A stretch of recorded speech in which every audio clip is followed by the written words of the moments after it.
Good evening, ladies and gentlemen. We are back for another Friday evening of Crusader Kings 2. So, as is usual, I'm a bit later than I want to be, and I suspect this is just a feature of the summer. Now, I will have to admit I am not feeling 100% today. I'm also not looking forward to losing this war, but that is not going to keep me from streaming. I'm going to do my best to make this as substantial of a stream as I can, but it is likely to be a shorter one just because I am not not 100%. We'll see how well it goes. Endors, my goodness, you are quick. The world is definitely not ours yet. In fact, in honor of Ramadan, we are about to get completely stomped by the Abbasid Caliphate. We are currently sitting at a negative... Oh, hang on. This is the Crusade for Hungary. Why are we losing that?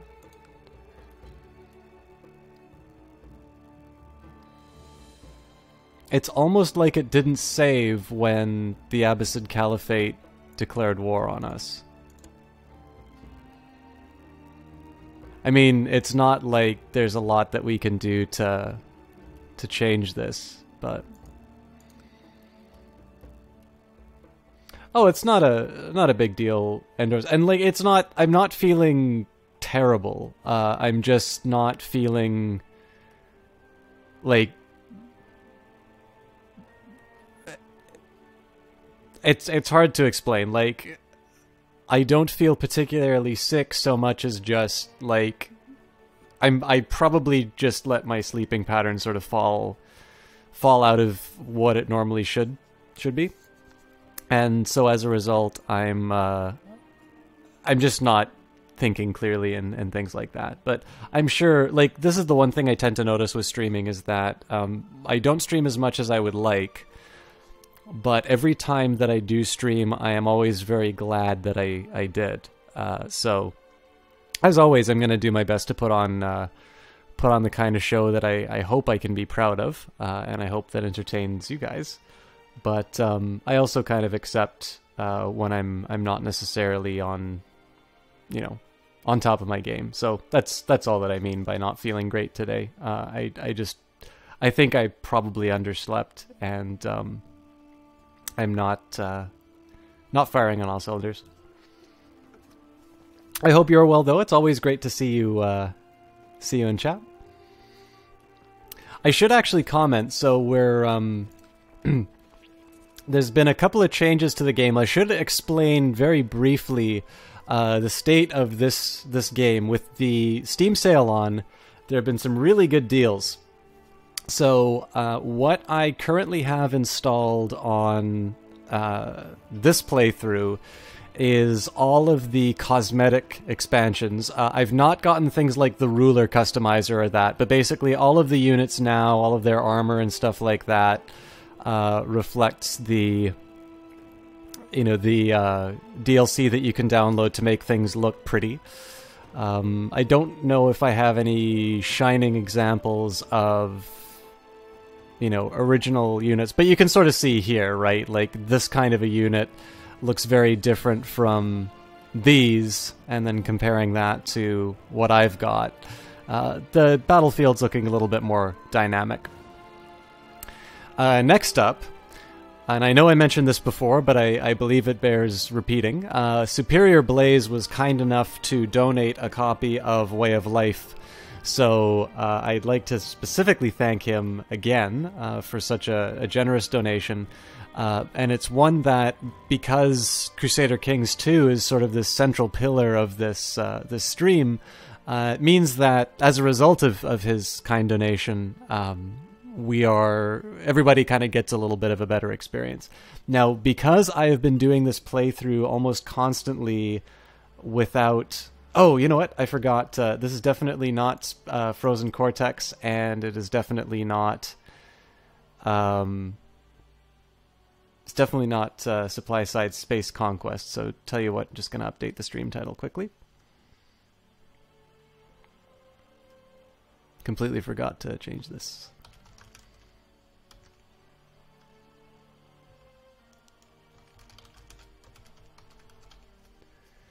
Thank you, Endors.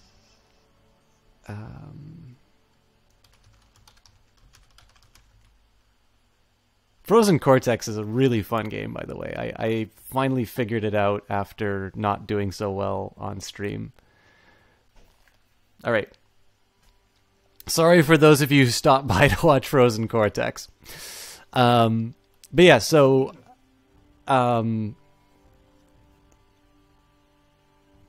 actually, sorry, I'm just going to take a second and jump on Twitter to explain that it is not, in fact, Endless Space. Miss Aurelia, it's wonderful to see you. How's it going?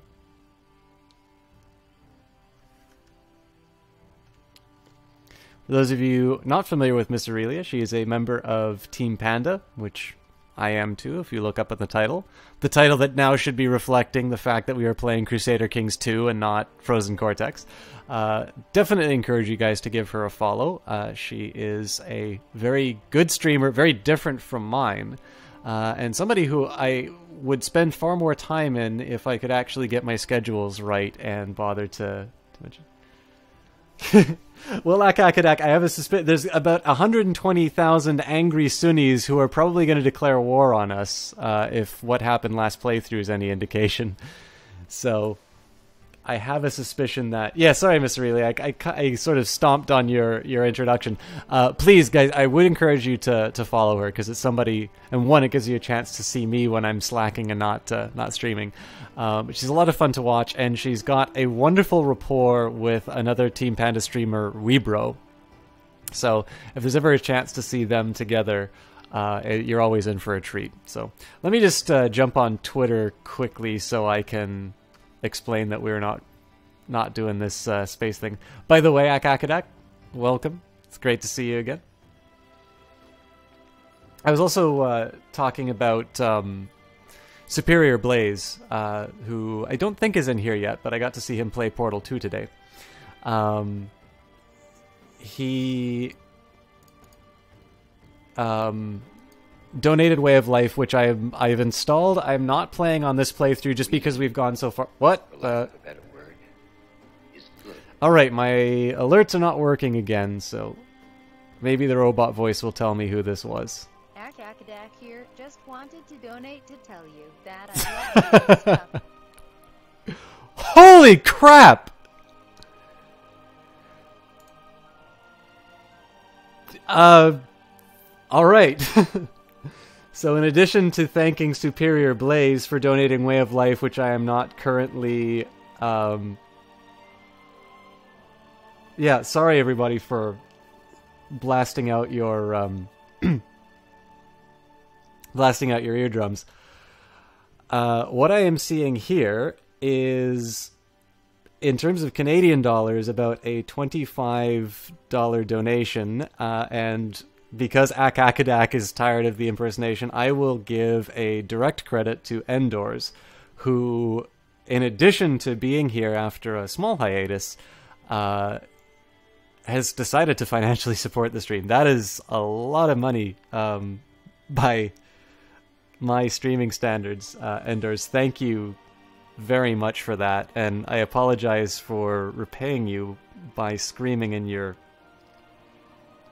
ear like that. I don't know what to say, dude. That means a lot. And especially because I remember the first time that you stopped by was I still haven't written this tweet. I promise we'll start playing games, guys. I remember when you stopped by for Gods Will Be Watching, and there's some DLC that was released for it, which I've personally completed, but I really want to do on stream again. So it's a nice... it's a nice little time to have you stop back. So yeah, I mean, Endors, thank you so much. It's always amusing that you give Akakadak credit for that, but good lord, man, you have been exceptionally generous to this stream, and I don't quite know the right way to say thank you for that. So. Let me type my tweet, and we'll get underway on Crusader Kings 2. What a way to start the stream.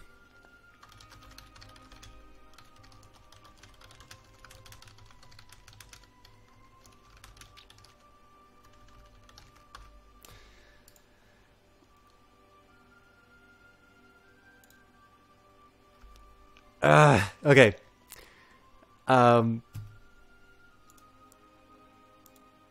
So on top of that, as if I have not gotten more than I already deserve, Superior Blaze also donated Titan Souls, which is a game that I thought was beautiful when I was watching it. It was one I was really looking forward to playing. So that is going to be something that is on kind of on the menu in terms of things that we'll be playing over the summer as well. So lots of... I was going to say, there's a lot of stuff I'm really looking forward to doing on stream. I am finally going to do this War of Mine. I was originally going to schedule that for next Monday, but I think destroying the heathens, as is the will of God, is more than enough repayment. All right, well, this crusade... Okay, this crusade for Hungary, this is for you, Endors. I'm really sorry that alert didn't work, by the way. I don't know if it's the first one that doesn't work out or not, but let me just see what we're doing.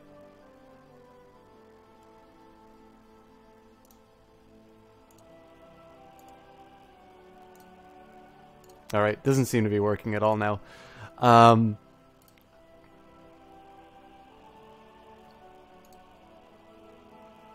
yeah, so originally I was going to do this War of Mine on Monday, and then I wound up...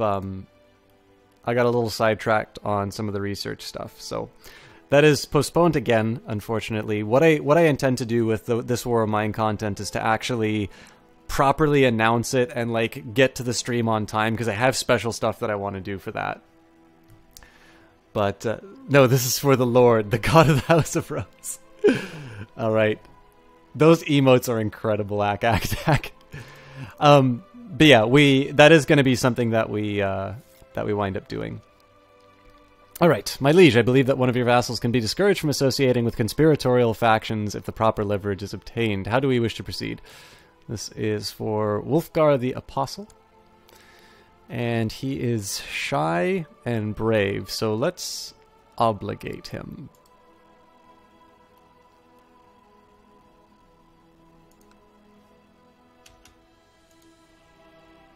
So that defeat was sort of expected. I'll briefly talk a little bit about sort of the strategy that we'll employ for the Crusade for Hungary. Yeah, I was going to say, Ak Akadak is one of these figures who, as much as we apparently enjoy giving him credit for things that he has not done in the stream, Ak Akadak is one of the most generous figures I've seen on Twitch as far as supporting individual streamers are concerned. I've tremendously benefited from it, simply because he has always wound up coming into the channel and being an incredibly positive influence, but also in terms of subscribing to a lot of people and always pushing those people to come in and visit streamers and things like that. He is a really, really generous guy. Also really fun to hang out with. I got to see him at EXP Bar when he stopped by in Vancouver. Did it just say that he had 7k pie? Yes. So because of the layout doesn't look that great, we are at 7,736. Oh, sorry, that's prestige. 1,411.5 piety. Let's see how that compares to the Pope. 836.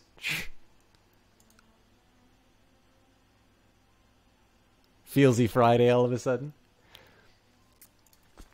Well, I was going to say it's... I'm not entirely sure this is a bad thing about Twitch, but I noticed that there's sometimes a tendency towards quite a bit of hyperbole, right? You can't just enjoy something on Twitch. It has to be the best ever. And I mean, it's like things on the internet. But I definitely believe in credit where credit is due. And I think there are a lot of figures who sort of stand behind channels and support them and don't always necessarily get the credit that I think is appropriate. So I do what I can to close that gap.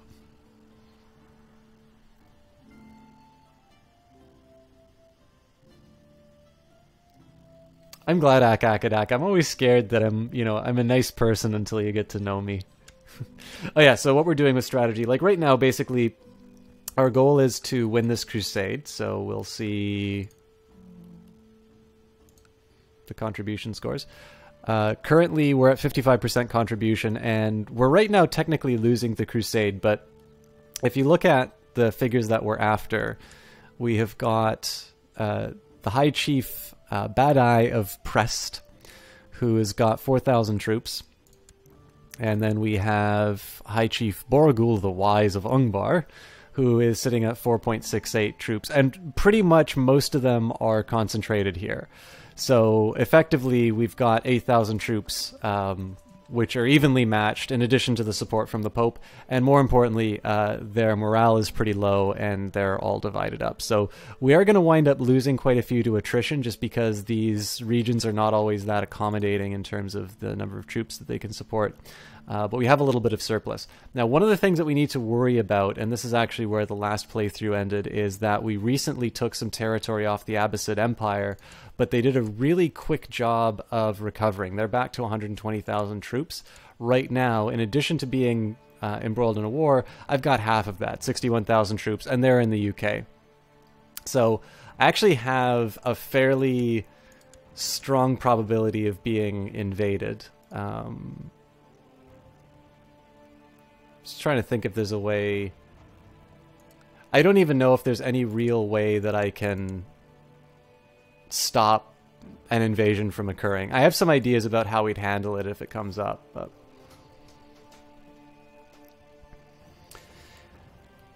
sorry, I'm missing out on some of chat as well. You lose a majority of your free time for about 10 to 11 months out of the year, but you get the rest off. You work a ton of OT, and your nominal contributions can help people chasing their caster dreams. You're all for it. That's, I mean, we talked to, it's funny, Kite gave a very great, Kite gave a really generous donation on another channel, and he sort of justified it from this discussion that we had about mercantilism and the idea of, you know, how money just piling up doesn't really mean anything, that you want the things that money gets you, and that was the sort of the flaw in that system. Now, that doesn't mean that you become spendthrift. You know, certainly that discussion isn't intended to justify any kind of spending that you can do. But, I mean, it's really, I mean it when I say it's usually figures like Akadak and Endor. I mean, the fact that you guys are here to support me with eyeballs, for me, is sufficient, right? Because I don't intend on making a career out of this. I do this because I get some enjoyment out of it. I've actually noticed I think I've become a slightly better public speaker for it. I'm not going to quite unpause until I think I need to do a quick review of my realm. I get quite a bit out of it just in terms of my, you know, my personal benefit from, you know what, let's try and make nice with the Abbasid Empire. It's probably not going to work, but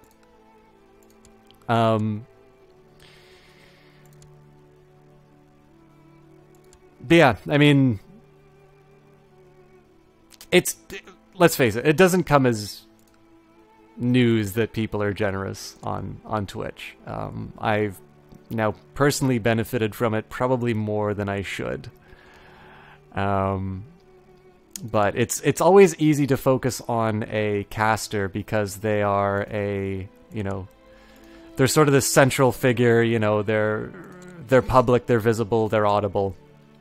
But behind them, there's usually a lot of people giving some very generous support, and most importantly, their time. Because I think, you know, this is an important thing to remember about Friday, right? One of the reasons I do Crusader Kings on Friday is because people who don't like the channel, or people who don't like the game, they've got lots of other options. And I've got, I mean, it depends. If you look at Twitch, it says there are 5 people watching right now. If I look at my chat, which I kind of go by because I don't know, like, I don't like considering the fact that there are people who are participating in chat, and I can clearly see they count as viewers to me, so I've got 7. Small discrepancy between the two.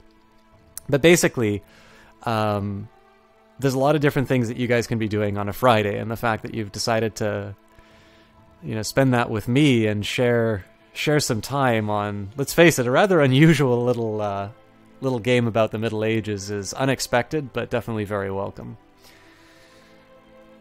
So, and popular channels get more viewers, but small good channels gather more and more viewers. I agree with that, Rune Broder. I've always been surprised at the number of people who just kind of wind up coming in and hanging out. Endors is one of them, by the way. He stopped by for Gods Will Be Watching, and he keeps coming in no matter what horrible game I'm playing. I'll hear for sure System's voice. Like on Twitch, trickle down actually makes sense. Talking about economics here is dangerous, yeah. System Shock may know a thing or two about the old economics, bro.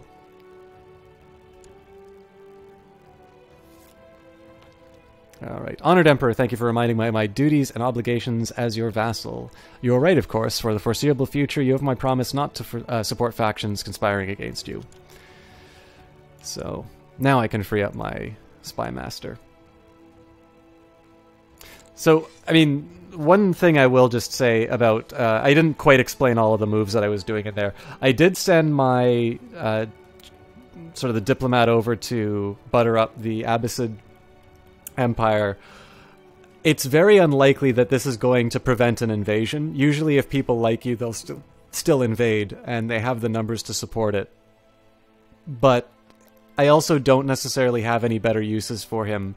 I can usually get my CBs or casus belli from just, you know, declaring war on a place with a different religion than me. So it's fairly costless, and it might, you know, on the margin, it might actually wind up helping out. One of the reasons why I took this 5,000 stack, I'm not going to be able to get the full 4,000 stack. There's going to be, I think, 1,200 troops? 1,900 troops, which leave on the 23rd, but they're going to be going into 3,500 troops, so that's not a concern at all. And then I can just start laying siege to that province. You may disappear when work gets hectic, but you'll keep coming back until I hit it big or other priorities take your time.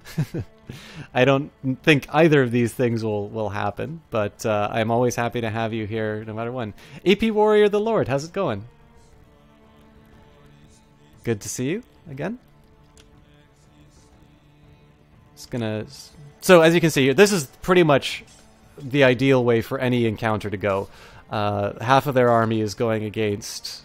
you know, the forces that are entrenched and laying siege, and then the other half are taking on my strongest stack. So this is, you know, this part of the battle is already taken care of. What's my kingdom looking like? Let's take... Oh, here we go. This is exactly what we were expecting. To the foul coward Macus, may you be sewn up alive in the balls of a dead camel. Oh, in the belly of a dead camel. The balls of a dead camel. This is a formal declaration of war. Our armies shall meet on the field of battle. So this is exactly what I didn't want to have happen.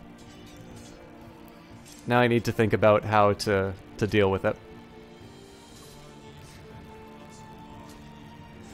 Oh, I'm not too bad, EP War the Warlord. I was talking about how I wasn't feeling 100% at the start of the cast, but not... I'm not feeling bad by any means, just not... I'm not feeling like I'm ready to conquer Twitch today. I'll put in a good half-assed effort for you, although having received financial support now, I kind of have to put, I don't know, 3/4 ass into this stream.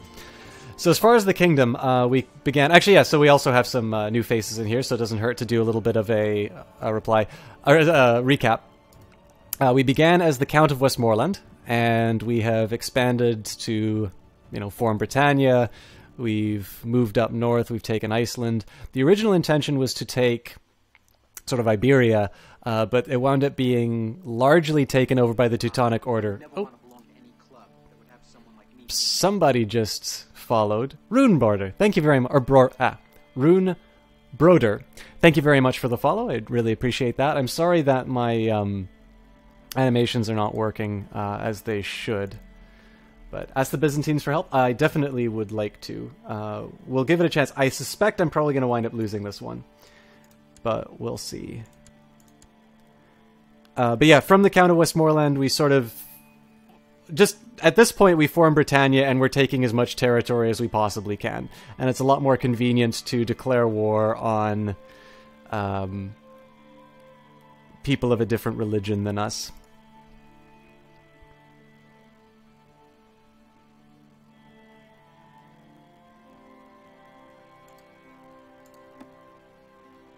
Do I even have any allies?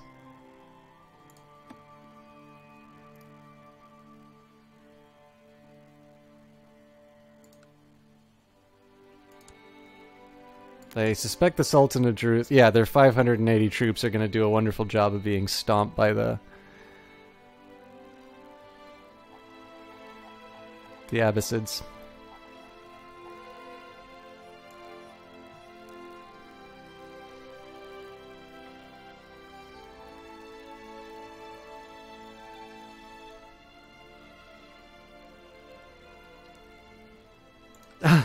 Thank you.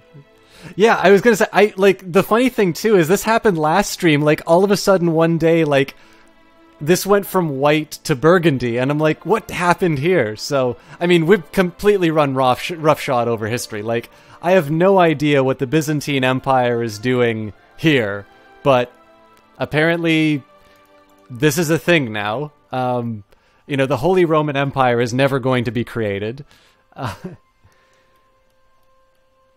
The Carlings always do annoying and crazy things. That is true. Yeah, I guess I need to talk about how I'm going to handle the Abbasids. So this is why it's called House Rose Learns Humility. The fact of the matter is, I don't think we will credibly be able to win this battle. We don't have enough money for the mercenaries like we have last time. But the best that I can do is be as big of a pain in the ass to the Abbasid Caliphate as possible. So what I think I'm going to do is I'm going to continue to prosecute this crusade for Hungary, because if nothing else, at least I gain the territory through the crusade, and so it's not a total loss. And what I think I'll try and do is I'll try and harass the Abbasids sort of on the edges. The longer I can stretch out this war, the important thing to remember is that they are sitting at 175 gold. So the longer I can stretch this war out, the more likely I am to either bring in an ally or be able to get some kind of crusade called or something like that. Or alternatively, build up my own strength to be able to carry on a war with them. So we're not, like, it's not unwinnable, but I rather suspect that I'm going to wind up losing this portion. We're not going to be able to steamroll over them like last time anyway. Germany is totally screwed. Take money from Jewish merchants. Definitely could do that. I like to do that as a last resort. Oh, hang on. We've already done that.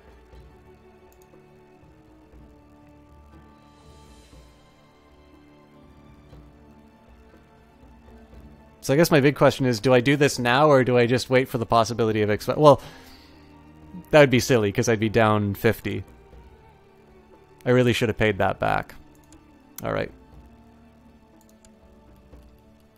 Well, there's two things that we're going to do.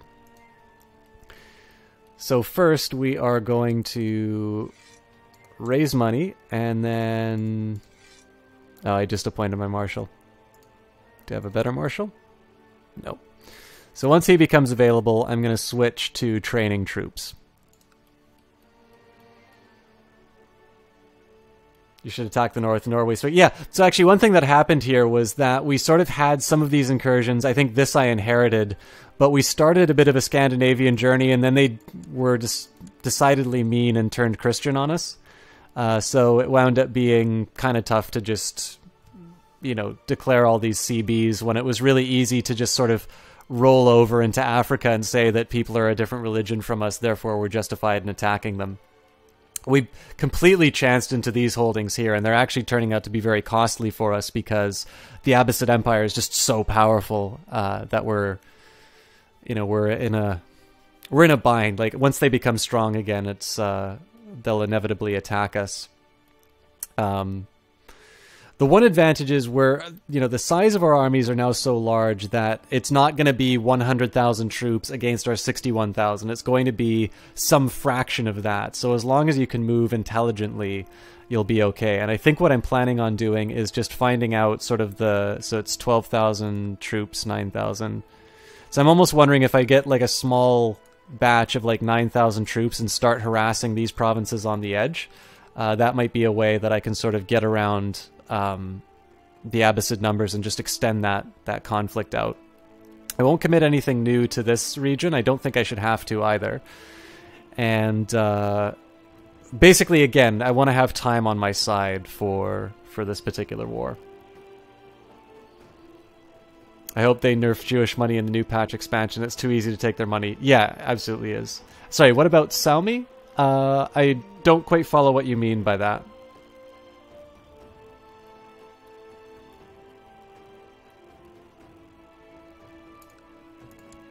I really should have married into this family.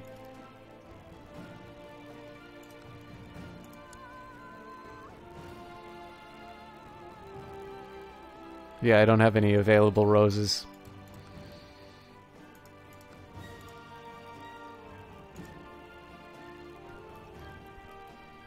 Alright. I'm going to wind up losing a lot of troops, so I just need to make sure that I'm keeping on top of factions.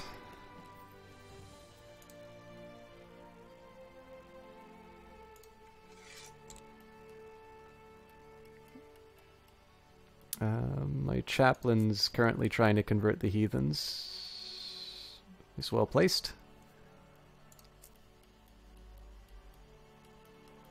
Country next to Norge.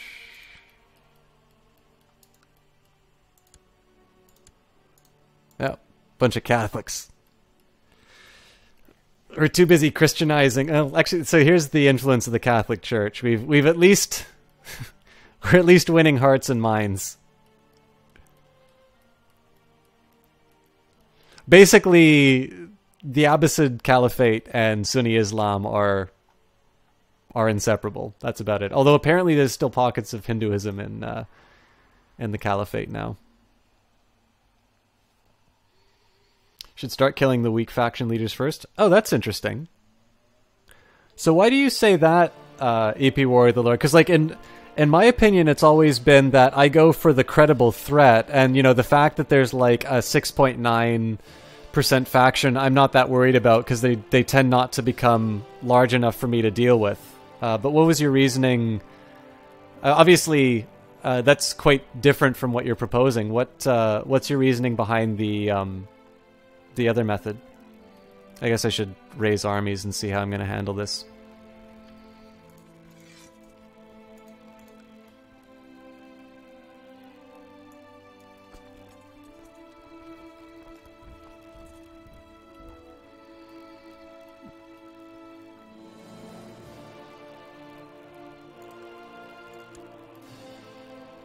Alright, I got troops raised.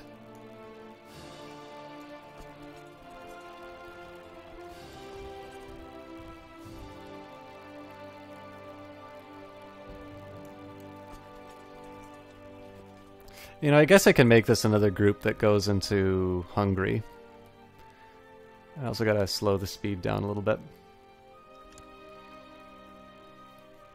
So I'm basically going to ignore what's happening in the Middle East until sort of all of these groups stack up properly.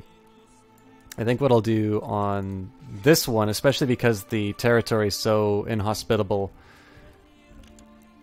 is split the groups up. The problem with this is that there's still, like, they still have about 4,000 troops on each side, so I need to be a little bit careful. The 6,000 Popish troops will be helpful, but I don't have that great a vision, so if there's, like, let's say 4,000 troops sitting down here, well, 3,000 now, soon to be smaller, there'll be a problem, and then I don't know where the majority of this guy's forces are.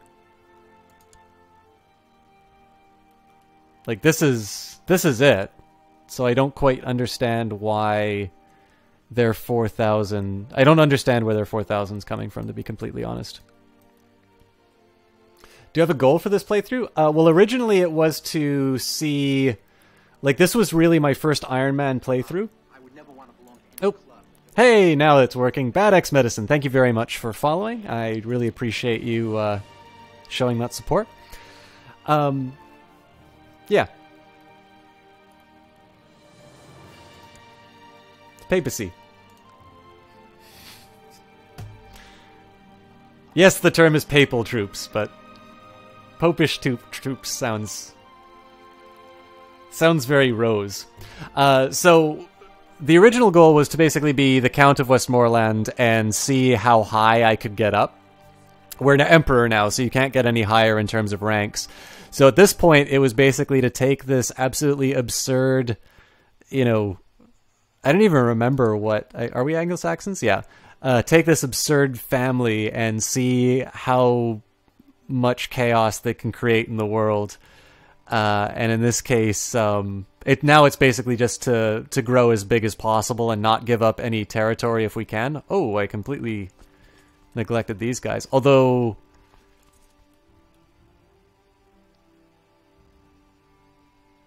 I kind of want to watch what they do, because they might do nobody's actually moving onto their territory, and they could possibly be a big pain.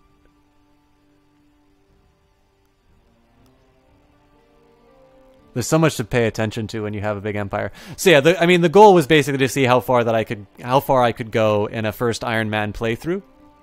Okay, so I somehow wound up losing this fight.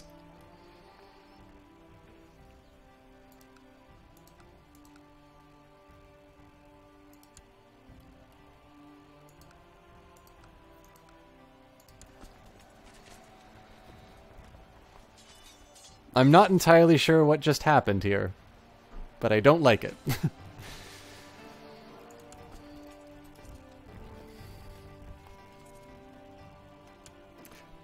Kite 260's hosting us. Sorry guys, I'm really scattered. As I said, I'm not 100% today. I'm a little scatterbrained in terms of my commentary, so let me just... and EP Warrior, you answered the question that I asked you earlier. I just didn't notice. So, killing the weaker lords is easier, and it will help you find the stronger factions to destroy next. Okay. I can give that a shot. Alright, now this is very confusing that they didn't go to war. They didn't actually attack these guys.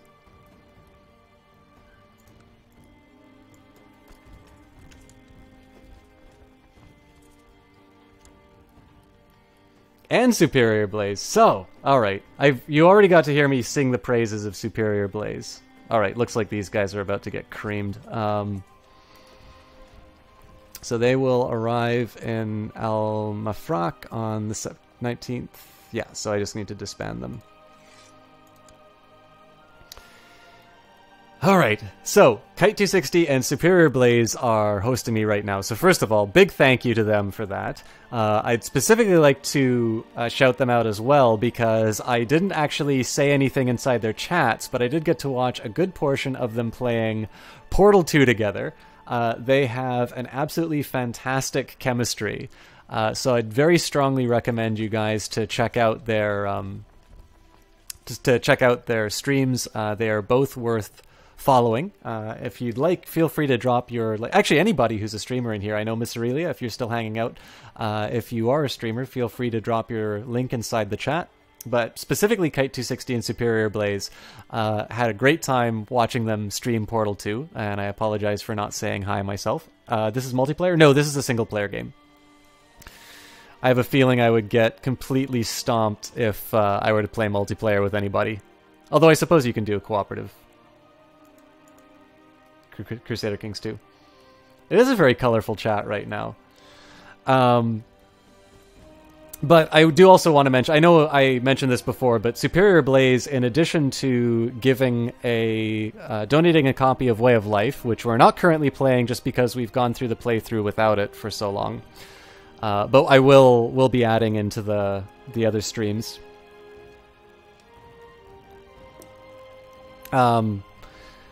Also donated a copy of Titan Souls.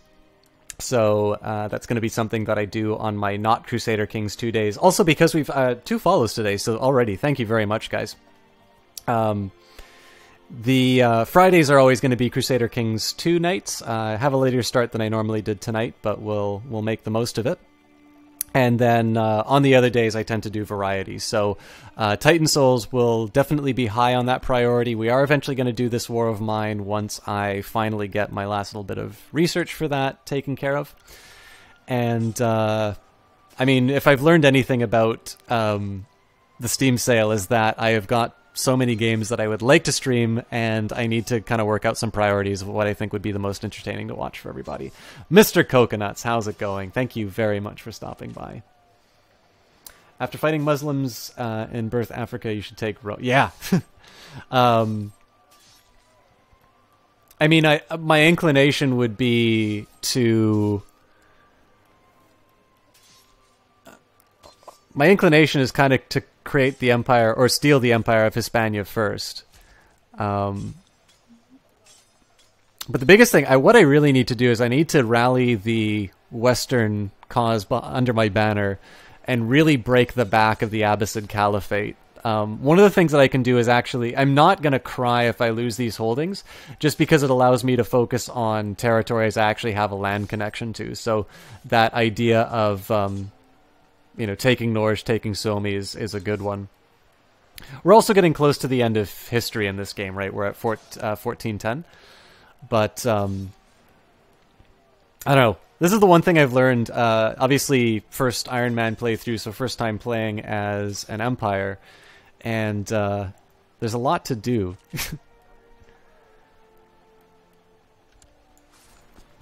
So given the fact that I inexplicably lost despite having larger numbers and higher morale, I think I'm just going to stick these guys into a stack together. Today's Saturday in EST. Oh, that's right. Yeah, it's 10 o'clock right now. Control Roman, you control... I did not know you controlled the Pope. This current Pope likes me, but... and looks like we're about to lose the battle. Alright, so what's... I don't understand what's happening with these fights. Is there something about the Tengris that I don't know? Because I seem to be losing... Like, I have the numbers, and yet my morale is sinking. They've got stronger flanks.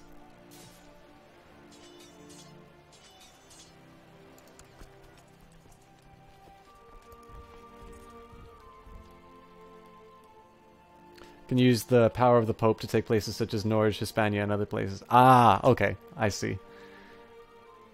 I had no idea that was how the Pope worked in this game. So, my liege, good news. During my mission to Westworld, I happened to meet the noble mayor Oswine of Lothar. After promising him not to divulge any information outside the realm, he decided to share with me some of the military advancements he had implemented last year. Enclosed with this letter is a document describing them in more detail.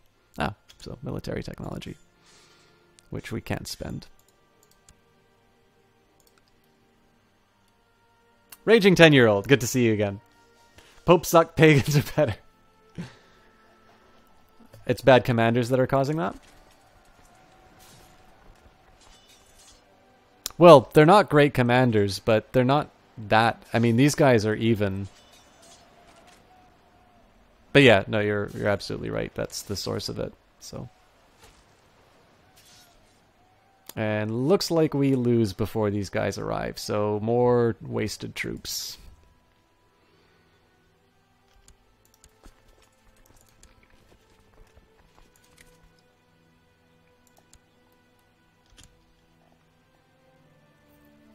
When you reformed Norse, you became the head of the religion. You could holy war anyone that you wanted. Yeah, by the way, this is definitely not a skill-based Crusader Kings 2 stream, so...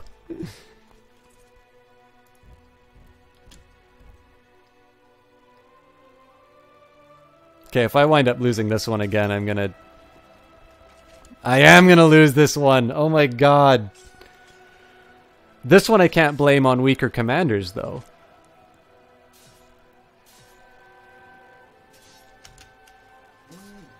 Well, let's see what happens.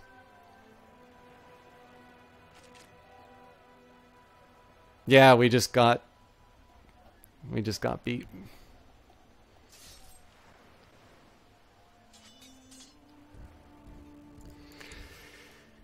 All right.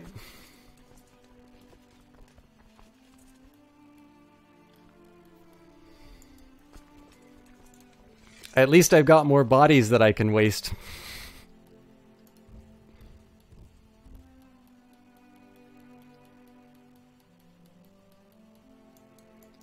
So I've got more troops than I had intended. I basically only want 9,000 to do my harassment for the Abbasids.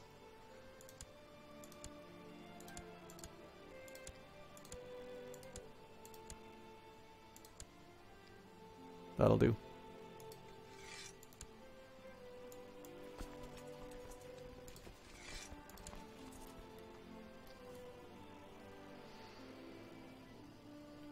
Stop splitting the troops around because you'll lose different commanders. What's the terrain you're fighting? If you cross a mountain or a river, it's hard to attack. Yeah, so I didn't cross a river. I'm fairly certain I didn't anyway. Let's just double check.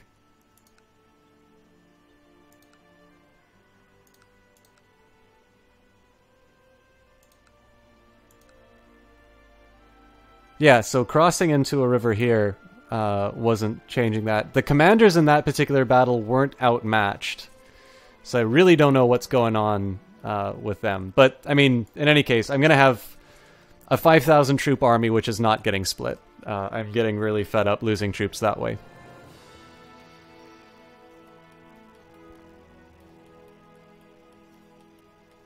As far as these guys are concerned, let's just take a look at what they can support. So 9.5k, 10, 9, 10, 8, 9, 8, 6, 7...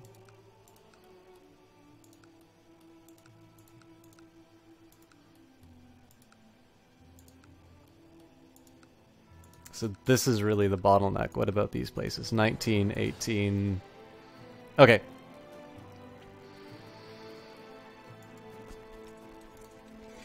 So these guys, I am going to march into Abbasid territory just to try and delay the inevitable. I think these guys I'm just going to drop.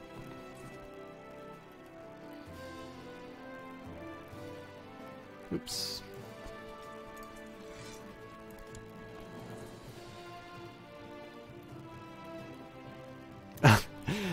Alright, thanks a lot for stopping by, EP Warrior the Lord. I'm sorry it was such a crappy war for you to watch. I normally do a little bit better than this, but I will do my best in honor of of Ramadan. We will do our best to make war upon the followers of the Prophet. Now we're definitely going to lose this war. We will do our best to have a high contribution to this currently losing crusade. We'll win it. I just need to be a little bit smarter with how I'm using my troops. Elephants equal victory. But yeah, thanks a lot for stopping by. I always appreciate having you here. I also really like it when people tell me stuff about this game that I didn't know before. So, okay, quick recap of how we're going to try and handle this. We will win the crusade for Hungary. I know we've got a negative war score right now, but the biggest things to keep in mind is that this siege has kind of gone on uncontested for an extended period of time. Whatever remains of this force at the end is going to be able to reconnect with them, and then I have 5,000 coming in addition. And basically I'm just going to keep moving them as a solid unit from territory to territory. So especially with 6,000 of the Pope's troops, we're going to win that, and it will compensate for any losses that we have against the Abbasids. Now, the Abbasids are the big problem here, because I have no way of handling a 120,000 troop army, and that's aside from the fact that I've been making some pretty critical errors. However, they're running out of money. So what I want to do here is I want to do everything that I can to extend the war out to at least get to a white peace. And then use that opportunity to sort of build myself up. And once the crusade is done, I have the possibility of the Pope declaring a crusade against the Abbasids, which means there's a bunch of Western troops that can sort of act as a buffer between me and the Abbasid Empire. And I can wind up claiming a little bit more territory. Elephants are the only reason you play as India? Beautiful. I haven't played an Indian Empire yet. But it's on the bucket list. So basically, there's going to be two sets of troops which I use to sort of harass the Abbasid Empire. In fact, I don't think I'll disband this group, but I think I'll maybe hold off just to see how successful the 7,000 troop stack is. And if the proof of concept works, I think I'll take that 9,000 stack and move them in here. I mean, the big problem is if they decide to use these 12,000 troop stacks to come and cause troubles. But again, anything I can use to distract them from this area is a benefit for me.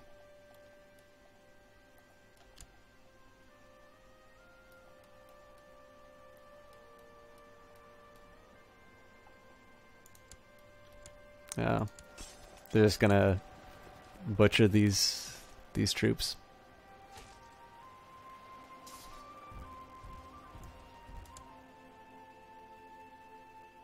Well, at least they're protected by the Pope's troops now.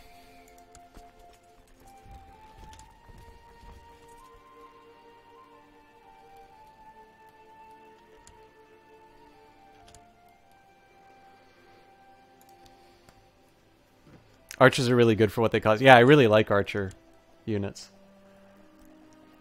That's the other thing, too, is that when I'm building my retinues, which I normally attack with, I have direct control over what the army's built out of. But it could be that because I'm sort of taking these troops, they're sort of just built together by whatever was in provinces close by. It could be that the army composition is a bit different from what I'm used to. I'm really just sort of employing the tactics that I do, you know, in all the other ones, and all the other fights that I've been in have usually been just complete stomps. So I'm gonna take a slightly indirect way to go into the territory, just because I don't want to starve my troops to death.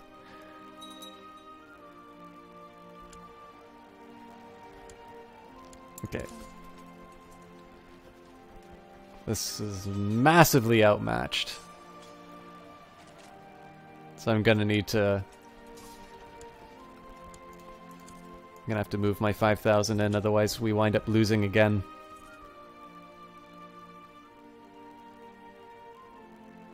Oh god, we've lost already. No, maybe not. Okay, I'm done being a drama queen. So as much as I want to chase them down and murder them, I do want to finish this siege before I do anything. But we did at least get our war score to where we want it to be.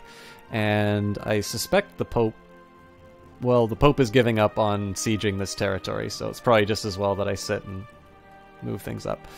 Alright, why am I losing troops in this region?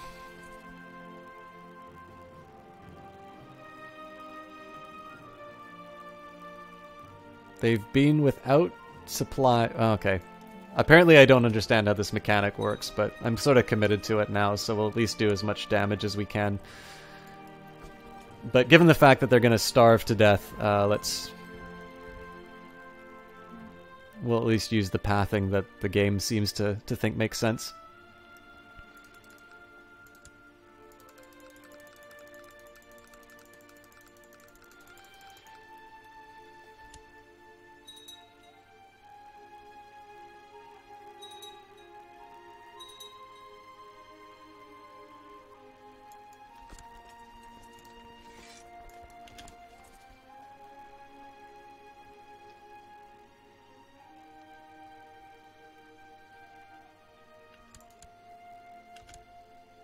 So I guess the question is here, do I continue with the siege or do I finish off the enemy troops? I think at this point I need to take advantage of my numbers.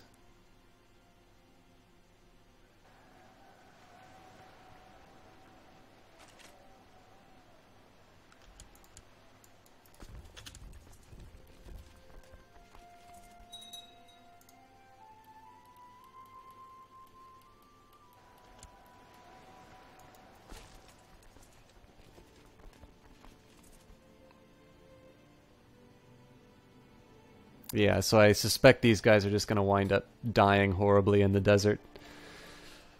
So we'll send them on a suicide mission again. The idea here is just to take as many provinces as I can from the Abbasids to make up for the losses that I'll experience here and draw out that war so they go bankrupt and I can force a white peace. Did I change my culture to English? Again, I'm not... I think we talked about this before, so... I haven't taken any direct action to change my culture, and so far as I am aware, there's not a button that I can push that accomplishes that. So we're just sitting as Anglo-Saxon.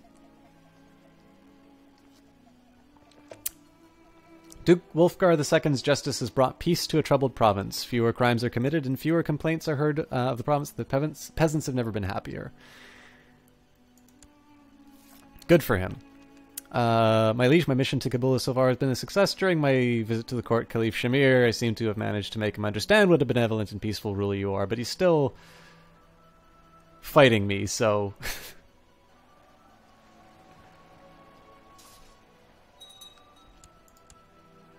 So as tempted as I am to cross over, I would prefer to have tangible victories in by laying siege to places. So English have better longbow archers.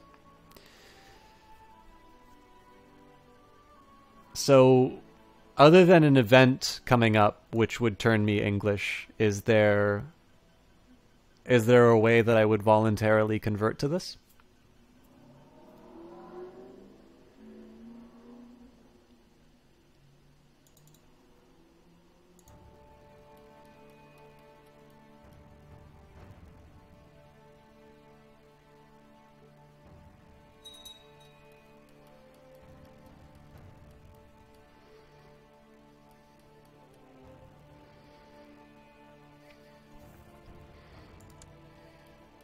Oh, I don't get to see this battle. Looks like they're doing fine without me, though, so I'm reasonably happy about that.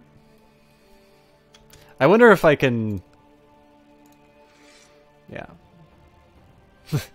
I've already won. Give up now and I'll spare your life. So what happens if I surrender? I give up Damascus? No, I definitely do not want that.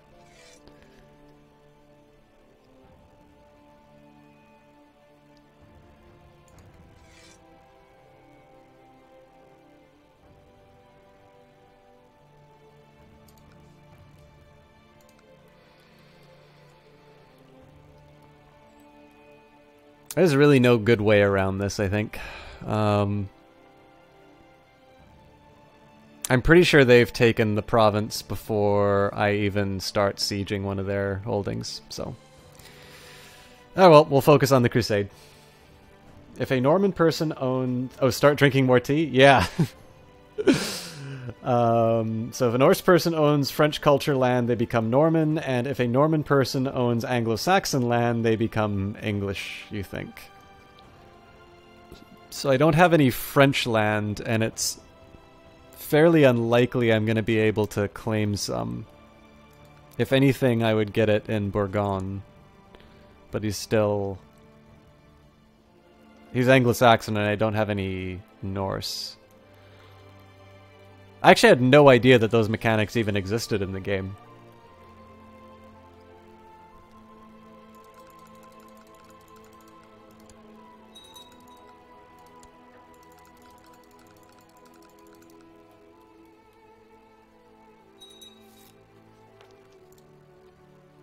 Do our threat.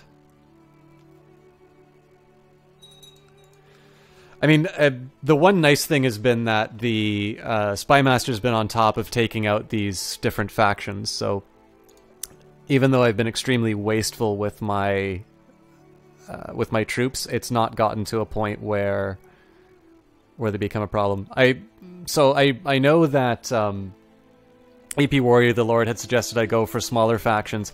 I'm actually most interested in this faction just because Eadwig Rose belongs to more than one. So I'm going to send my Spymaster on that. I guess, I mean, it sort of fits the criteria because it's a smaller faction in addition to one of the larger ones. But in this case, it seems to make... To me, it makes sense to take out as many factions as possible with one move. Not worried about Hungary. Let's see. All right, so for whatever reason, the AI decided to snatch victory or to snatch defeat out of the jaws of victory. It looks like they're just going to finish the siege here, and they've since abandoned. Now, it could be that because these troops arrived, which I'm not at all worried about. As long as I don't lose them to a fight, I'm good. And yeah, it looks like they're sending these troops in to deal with them.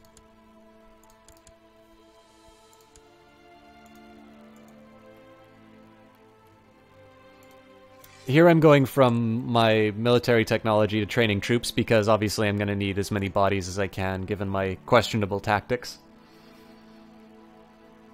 Why did I take random land in Arabia? I didn't take it, it was given to me.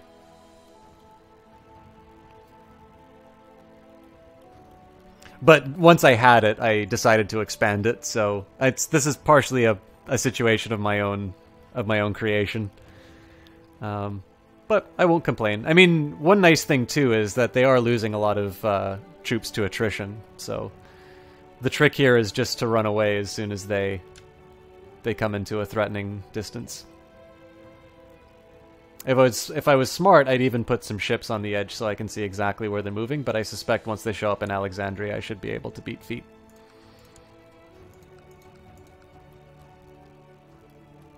How are they doing for money? So they're making money, which is a problem.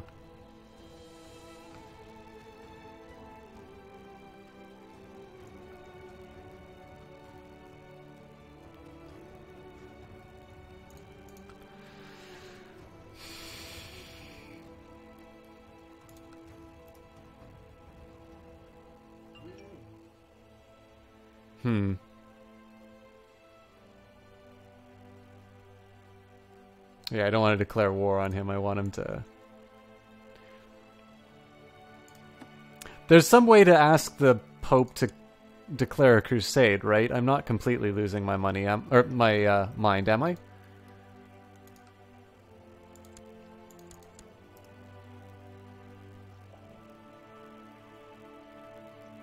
Oh, it's request invasion, and I can't be at war at the moment. Okay, so if/when I lose this war, I just crusade it back if I want it. But we'll focus on... Well, okay, I'll wait for the notice that the siege is over. I kind of need to make sure that I don't get caught by surprise here.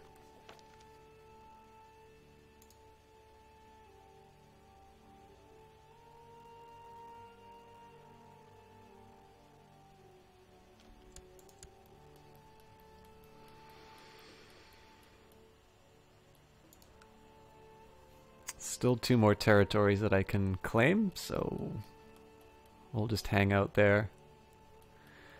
I need to figure a better plan for how to deal with this.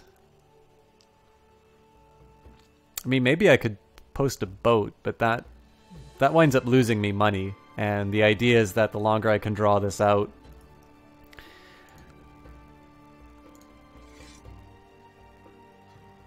yeah. The longer I can draw this out, then I can hire mercenaries to deal with these jerks. Free land is good land, and why does Burgundy own Italy but not Burgundy? I have no idea how this happened, to be honest with you. Just one day, all of a sudden, Italy became Burgundy. I'm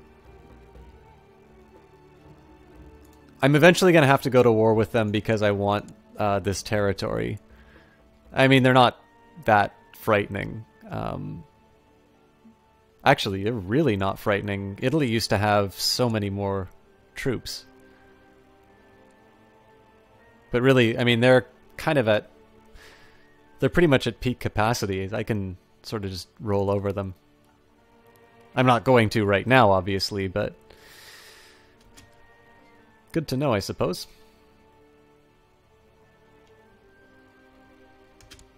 I'm looking at the wrong place. So again, I don't think there's really any hope of me being able to take out this province. It'd be miraculous if I did, but what I'm basically hoping for here is that it's enough of a distraction to keep the worst from this war in Damascus. If I'm that big, I should be able to pump into retinues and mercs and win both wars. Yeah, I definitely want to be putting it into mercenaries over retinues. Retinues are relatively more expensive. But the biggest thing is... Oh, okay. So they arrive on the 27th. And I go in on the 30th, which sucks.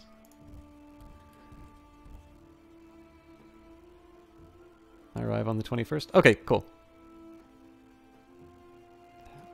What did I just lose?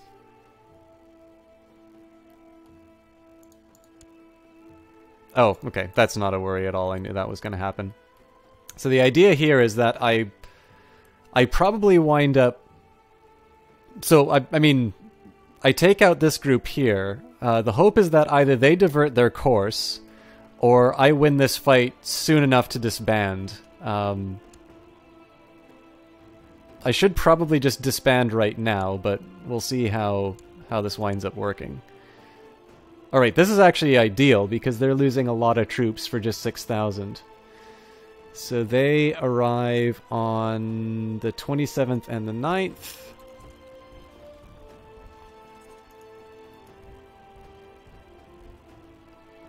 I get there on the 11th. And March 6th. Well, let's see how ridiculous we can get with this. They arrive on February the 5th, March the 6th. So these guys wind up dying. Let's just hold this out until February the 4th, and then I disband them.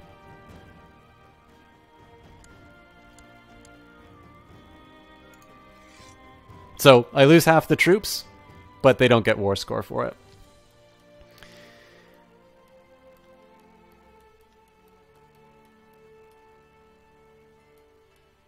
So the big problem with that is they definitely had more mobility than I intended. So you guys lost? I think the way to handle this one is just to get a small group of boats. As long as they don't wind up costing me too much, I should be able to negate that advantage that they have.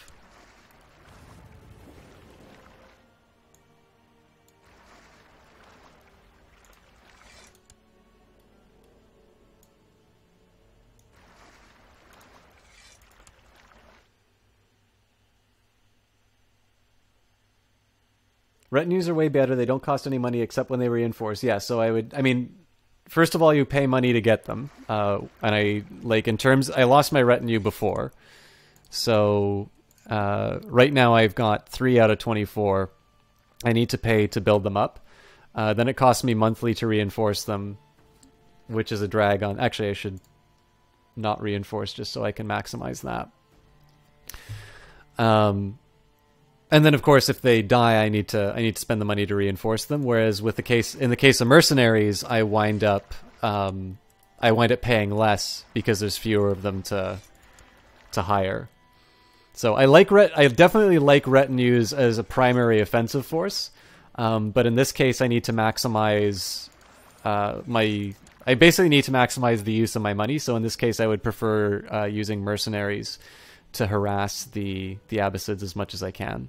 So, like, to give you an example, right? 6,000 troops successfully diverted 30,000 of the Abbasid troops, and they're going to wind up losing a bunch to attrition because they've overcommitted. You definitely can declare war while having that. So, like, retinues are definitely my preferred my preferred device just right now because I'm not in a good financial position. Paradoxically, the more expensive mercenaries are actually the ideal unit. That, or of course, holy orders, which I've never used. So to give you an example here, for 450 gold, I can get 20,000 troops. Holy orders, I can only get about 5,000. So what they would be good for would be to, to throw them in here and distract 30,000 troops again. What my hope is going to be is that I can use the 9,000 troops to just jump on and off boats and basically just generally be a pain in the neck for the Abbasids to try and drag out the war as long as possible. But again, I don't have a lot of hope for a white peace just because they are still making money in this war. Although I guess they were at 600 before, so... And my contribution to the war is at 60%, so again, no matter what happens in the Middle East, I should still wind up ahead. We've got more troops. It's still weird that we're at a negative number for this crusade, but we've got the troop strength to successfully prosecute the crusade.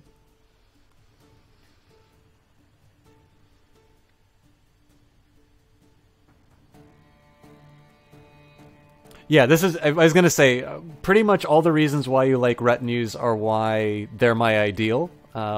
It's just in this particular case, the cost of building them, reinforcing them, is more than what I can currently bear. But basically, once everything calms down, I intend to put all my money into retinues, and then I'll use them to continue. Like, basically, all this stuff in Africa. Oh, Jesus.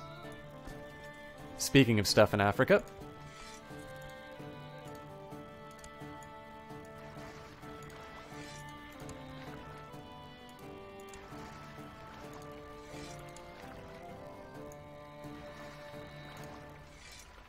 How are we doing for money? Still positive. Basically, all this territory in Africa, I owe to my retinues.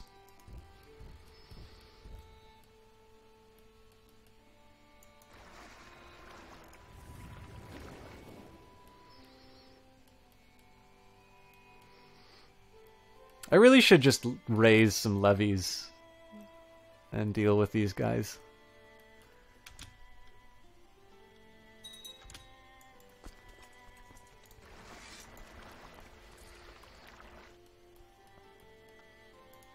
There's a couple things that I can do with these 9,000 troops. One thing I'm really tempted to do is just take them down south here and cause problems, because I suspect that will involve a longer trip for their troops. Now the problem is if they haven't raised any troops in that region, and then they just raise their levies to crush me.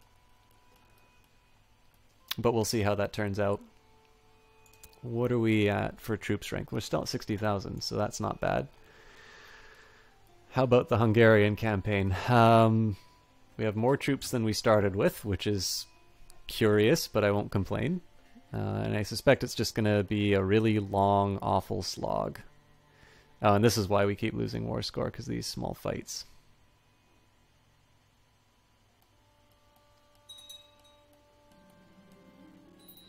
Princess Aelswith of Britannia is now legal age. She became a dutiful cleric, and we are marrying her to the Greeks.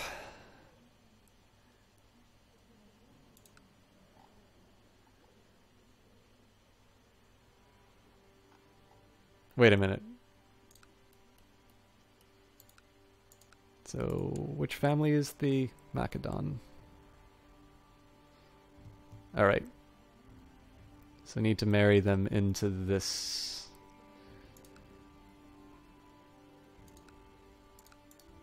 dynasty.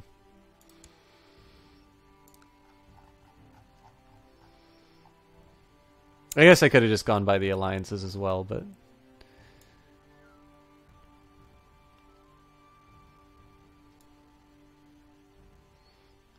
and ideally they have a 16-year-old available. It's a lot of young ones. Oh.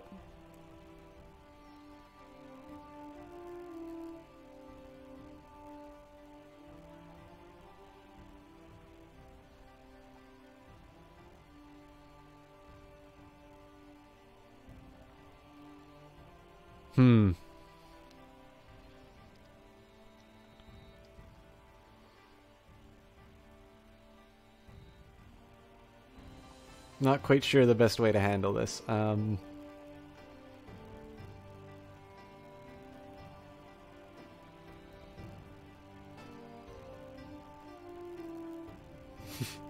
At the time, it wasn't the 10,000 troop army. Give me a break.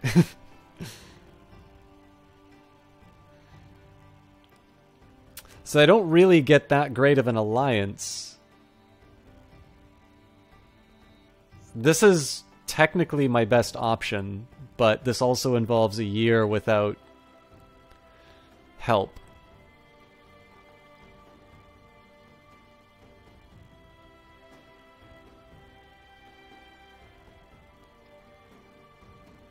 Let's... Oh, hang on.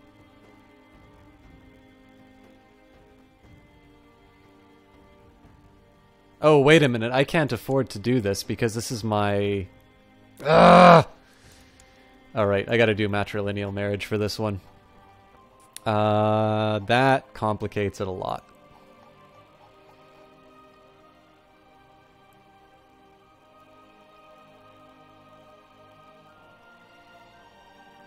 Alright, we'll just go for the oldest that can conceivably do an alliance.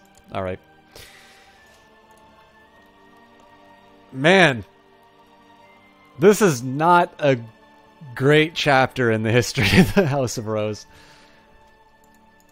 Alright, so in a year, we probably don't get the Greek connection that I want, but at least we get somebody to carry on the bloodline.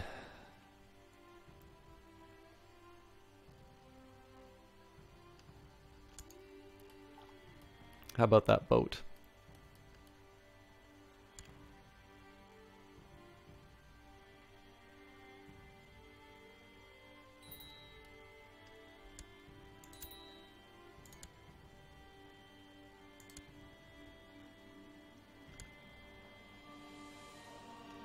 Who's the unmarried heir?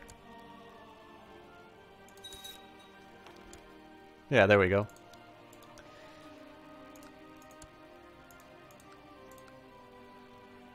Alright, so I think what we start with is actually the same strategy. The nice thing, though, is that by disembarking here, I'm going to have a better...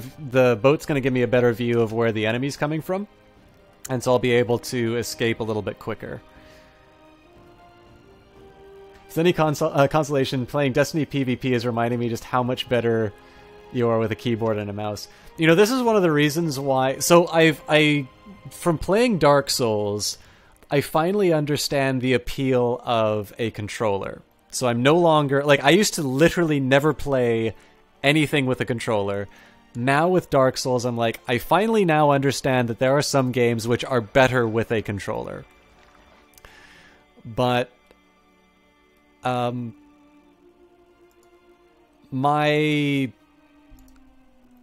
personally, I don't understand how people play first-person shooters with a, with a controller.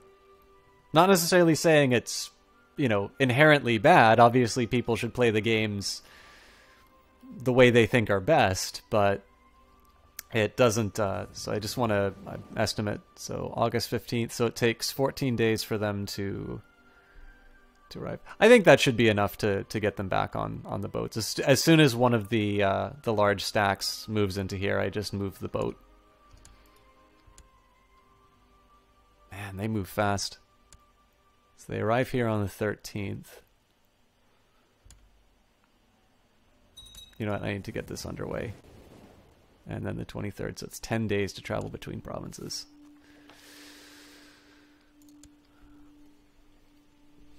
Aha! He's homo. Blackmail him. No. Actually, we could really get away with anything. He's got a lisp, he's gluttonous, he's shy. But yeah, we'll blackmail him.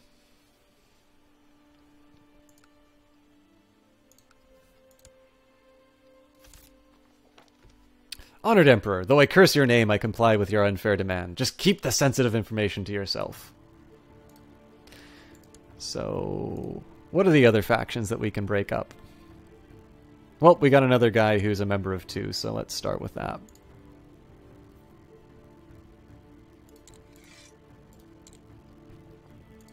Oh yes, and can we call in our Greek allies?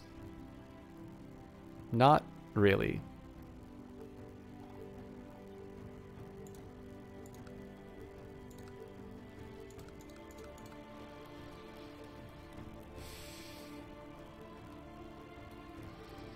So I think at this point, discretion is the better part of valor. It also tells me how long it takes. So it takes about 6 days for them to get on a boat. So that's good to know for next time. I probably could have actually gotten away with waiting until they showed up in Alexandria, but I really can't afford to lose this large stack. So what we do now is we take them down...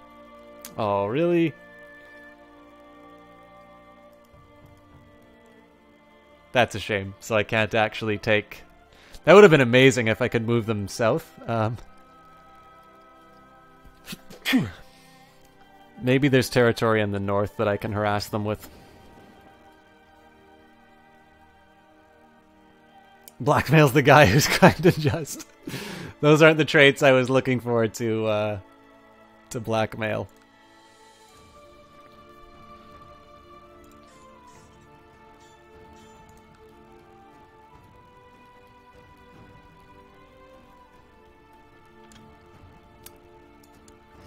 So yeah, this trick's starting to get a little stale.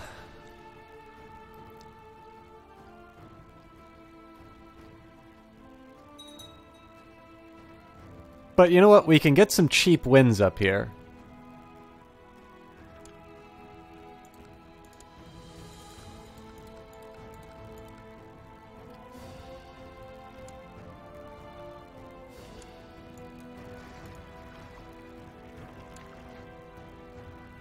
I just don't like how little vision I have.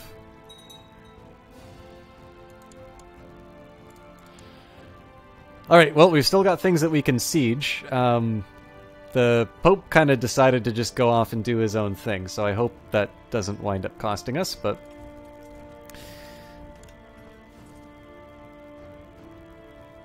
It's not the smartest thing in the world to attack with less morale, but, I mean, it's 250 troops, so... Oh my god, okay.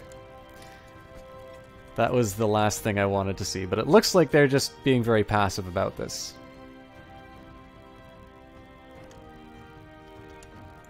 Somebody wants to marry to the Crusader Macus. May you live in harmony and contentment. We propose that Ulver Klorbson and Teke Morabin's daughter marry. So one of my courtiers? Sure.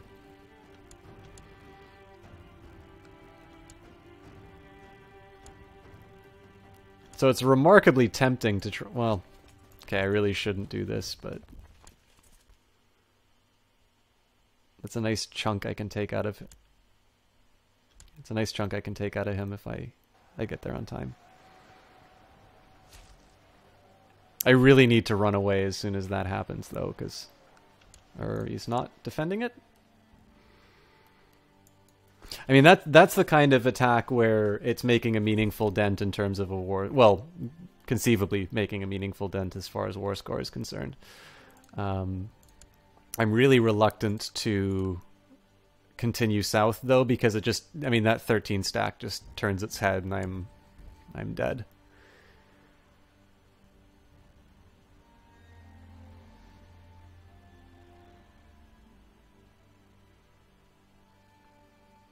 Suez Canal in 1412. I was hopeful.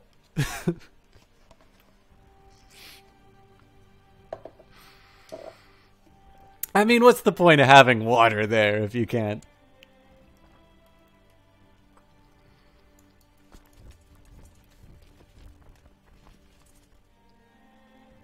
Some random Viking just marry a person from West Africa. 10 out of 10 historical accuracy. It's better than my effort to... better than my navigation efforts, I suppose. Okay, well, it's really encouraging that there's only a few troops in this area right now. In fact, so encouraging. Gotta be careful how I do this, but let's see what I can do with my army levies. So I gotta be ready to disband these guys right away.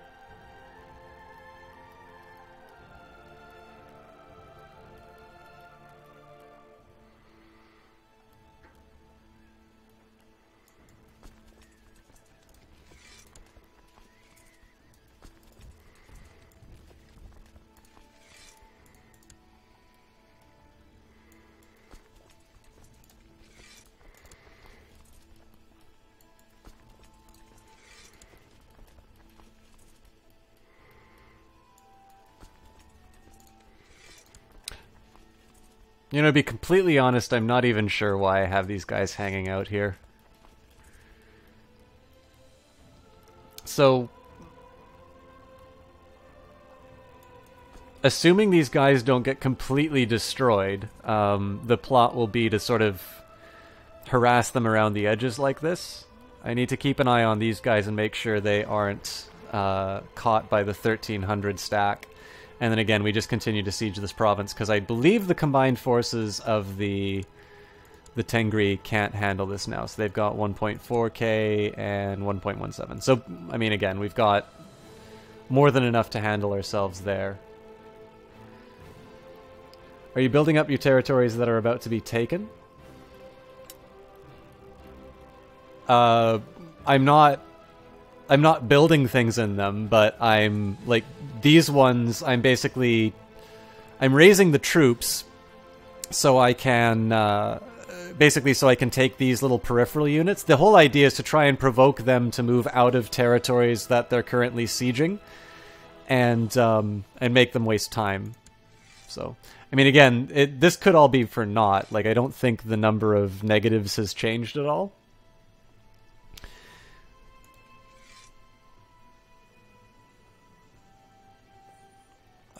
I'd love to be able to enforce demands and take 10,000 gold from these guys. Well, I mean, they're down to 40 gold, actually, and they've lost 10,000 troops. So it's still... We still have a possibility of committing a horrendous act of BS. It's just not hopeful. Green G4 Gaming. You can raise troops of the kid in the Middle East with the button next to culture. For example, Damascus. Same thing with ships. See, I tried that. Or maybe I was clicking on the wrong province. I guess I don't have any counter examples. But it always seemed grayed out. Thank you, Green G4 Gaming, though. Sorry, it's not G4 Game. Green Gaming. I'm always bad at reading it. No, I don't believe I said hi to you yet, so thank you for stopping by, and more importantly, clarifying it. One of the best things that happened on this stream, actually, was somebody telling me that I could, like, shift highlight when I selected boats, and it stopped me complaining about having to deselect each individual boat. The button where their culture is. Let me just see...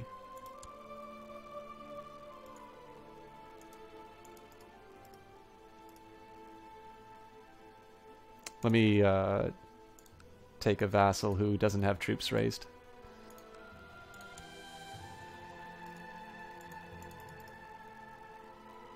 Is this the button, or is this what you're referring to?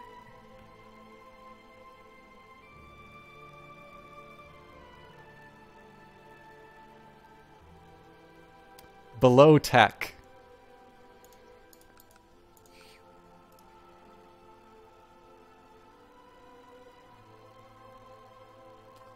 The button where the culture of the province... Oh, okay. Oh my god. Okay, I see it now. Thank you.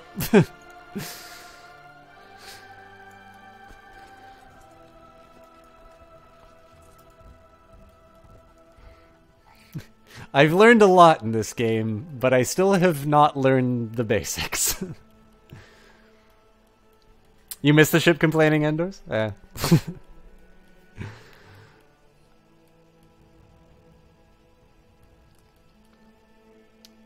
So it looks like these guys do not care. Which is, I suppose, good news for me. Well, let's see what happens if I just siege this place. 14,000 angry Sunnis come to kill me.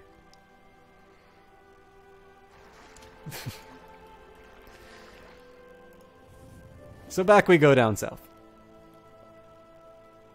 You miss Grandpa more? You remember when you learned how to select ships? It was nice. It's the first way you learned to raise levies. Oh, that's funny. I mean, House Rose is nothing if not overcompensating, so they tend to... This is probably a really bad decision, but let's attack the 250.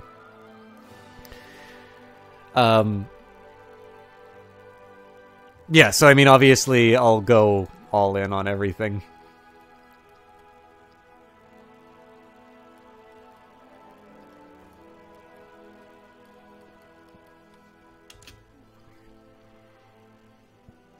I'm not quite sure how I dislodge these guys. I suspect taking 250 troops is not the answer to that, but I suspect after taking these guys I can head south. And, I mean, I'll just wind up disbanding them once these guys move in, but Yeah. Well, okay, let's string it out as long as we can. It'll be April 21st when they arrive, so let's just hold on for a bit.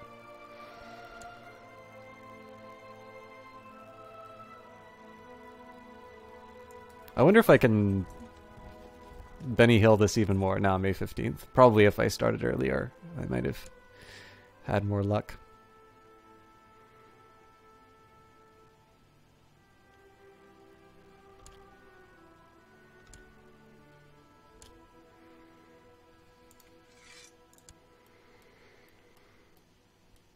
How are they doing for finances? They're losing money! Oh, wow, and they're at 78,000. So, conceivably, we will outnumber them a lot sooner than I thought. You used to spend 2 hours doing that before you found the button on the military screen. It's effective to stop fleeing Vikings when they raid. Oh, I get it. So you wait till they run into the province and then you just raise the levies? That's not a bad idea.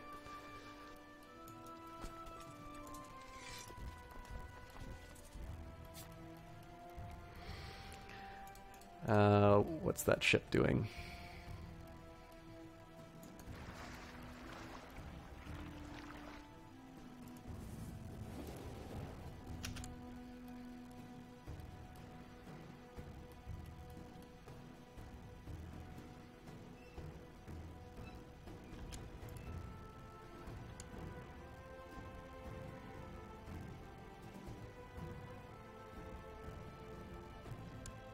Oh, what did I lose? Oh, just the siege that I was going to lose anyway.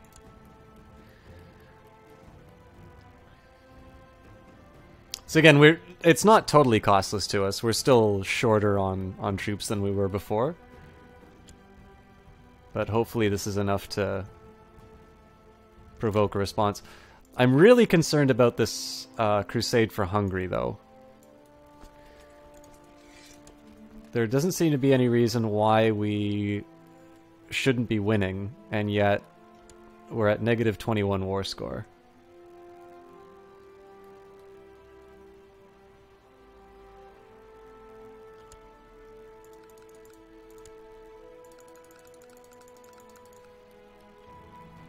Also, I have a feeling I'm wasting my Spy Master at the moment, so... He is currently in... Asterius? Nope, he's exactly where he needs to be. Okay. After going on a crusade, you should not trigger off another war because in a crusade, your vassals can't complain about raised armies.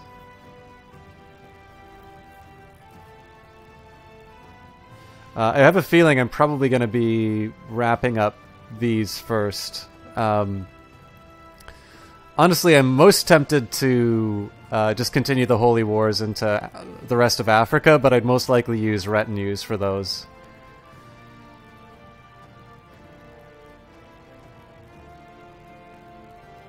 Also, I will admit I'm a really bad ruler in the sense that unless it leads to the point of vassals revolting, I'm usually pretty blasé as far as their opinion.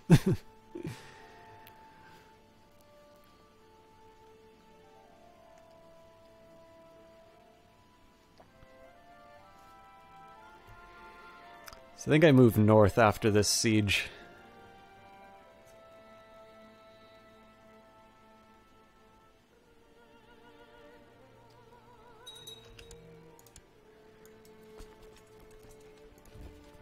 And with my luck, these guys wind up losing to the 163 troops. Yeah, so this is another weird one, is we've got 4 territories that we've taken through a siege here, and yet we're still losing the crusade.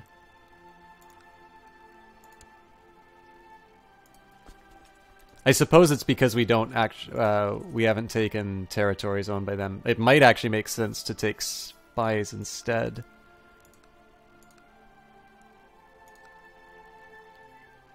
But but I win a... well... we'll go for the land war first, I guess. I'm not really... oh! Where did the audio go?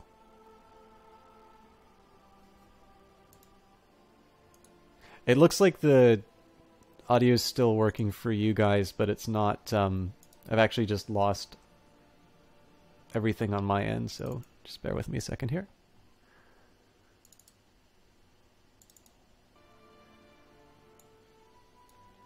Alright, it's back.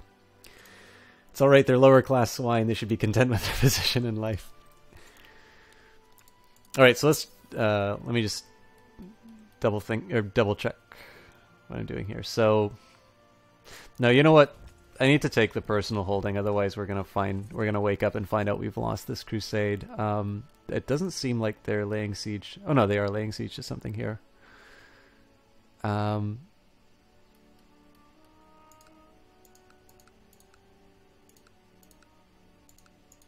Yeah, so this should put the hurt on the war score. They're slowly getting stronger, but not enough that I need to worry about them here. And there's a side of me that's actually really tempted to put a proper army together and actually start taking these territories back. So let me just see what gets committed. 29... 26. Yeah. That almost certainly gives me the time that I need. So I think I'm only going to do like one... what's the choke point? Oh, that can only take 18. I think if I do anything less than 20, I wind up possibly having too few. Well, that's fine. Okay, I'll get 20,000 troops together. I'll put them on a boat and bring them in here.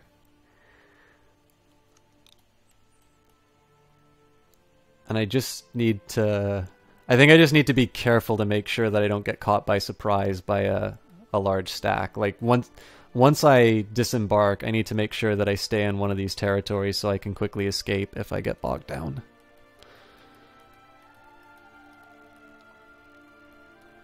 I'm gonna do it the inefficient way.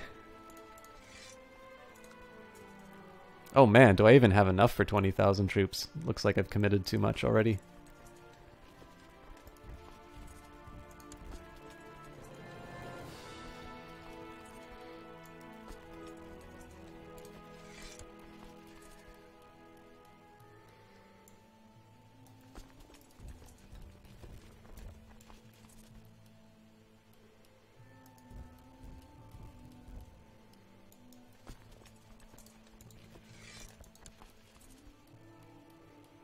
I don't want to lose... I mean, this is a really good distraction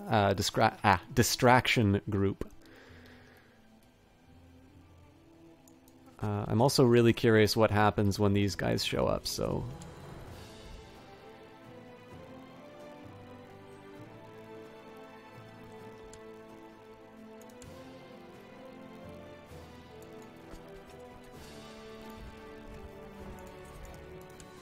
See, I mean, if I can successfully land 20,000 troops back into the Middle East, I still can't...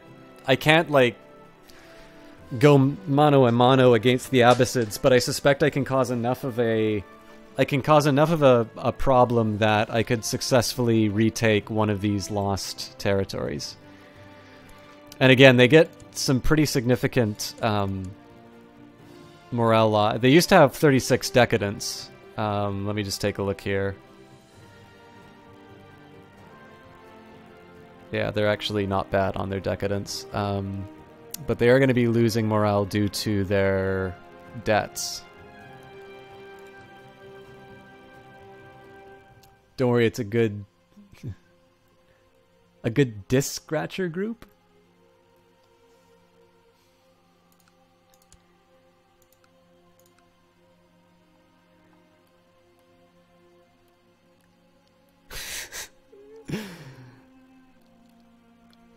You know, I was talking with some people about the rise of the YouTube streaming service, and the one thing I'm going to say, like, I think there's actually some features of YouTube which will make it competitive to Twitch that people haven't appreciated. So, for instance, I don't know how they'll handle transcoding. I think the fact that you can do playback is actually very strong for it from an esports perspective. Now, obviously, you need the tournaments to host on YouTube, but I think that's something that Twitch needs to implement, otherwise they risk ceding the market to YouTube.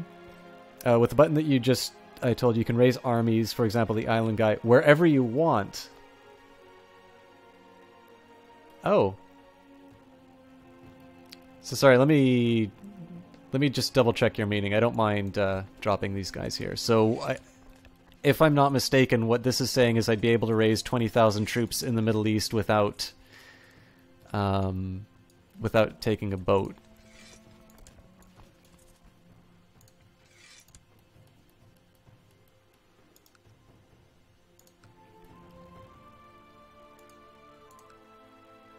Of course I don't have this button available.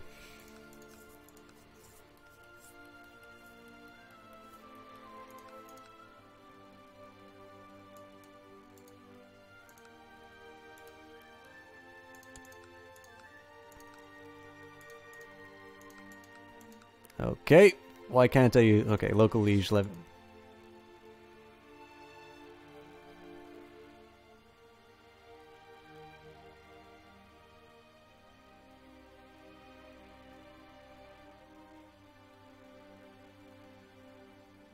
Give Mr. Island so every...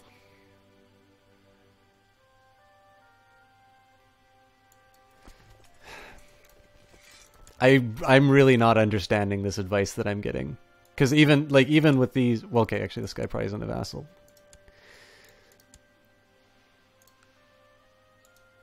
So even this guy who is a vassal, I'm not able to raise his levies. If I give every vassal land in the Middle East...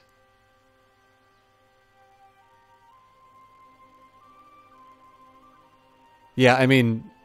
it's cool to do the failfish and stuff like that, but I can't rely... Like, if it's just a one-sentence piece of advice, I can't really be held to misunderstanding an instruction that isn't that clear to begin with, right?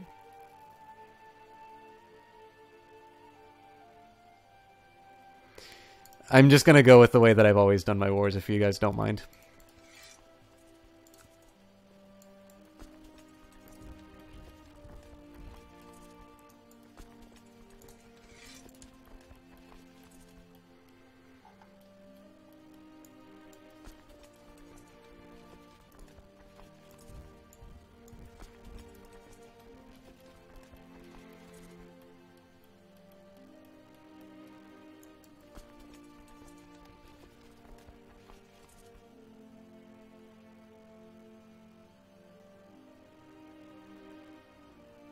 See, you're saying that, but I had a vassal which was directly under my control and had levies which were raised by that button, and I couldn't raise levies in their own territory. And I know, like, somebody's made this suggestion before on the stream, and it's always resulted in me disbanding troops, which...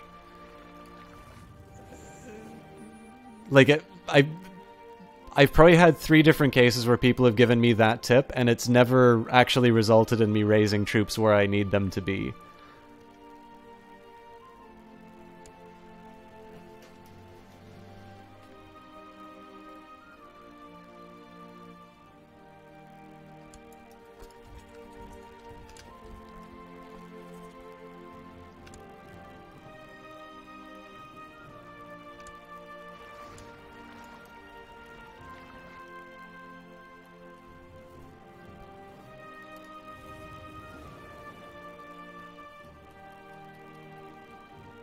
I mean, that may be true, but why weren't... I mean, there's like 3 different vassals that we tried in this area where it didn't turn out either, right? So, I mean, the fact of the matter is I'm definitely not going to... I'm not going to try and seize territory from people who've already... Like, it would be ridiculous for me to try and seize the territory away in this contested area just to try and raise levies there. I'm not exactly... Like, the whole point of this excursion is to try and waste time anyway. So I might as well just put a bunch of troops onto a boat. If I can get them... If I can get them there in time, great. If I don't get them there in time, then the worst that's happened is I've wasted a little bit of money.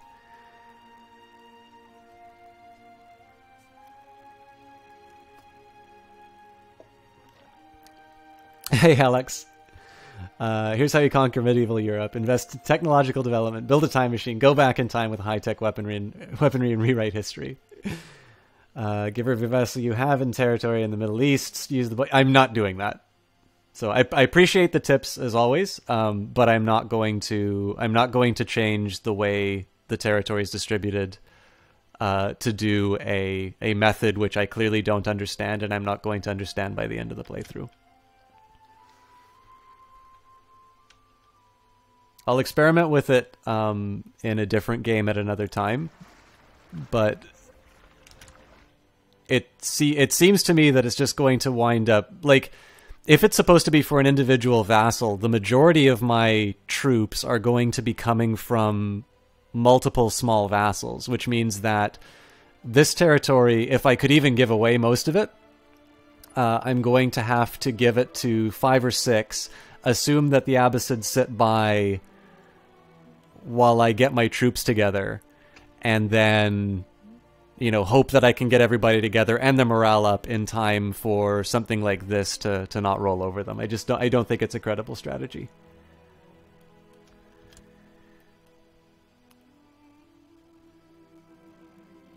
A noble has distinguished himself in the battle. Perhaps I can make use of him.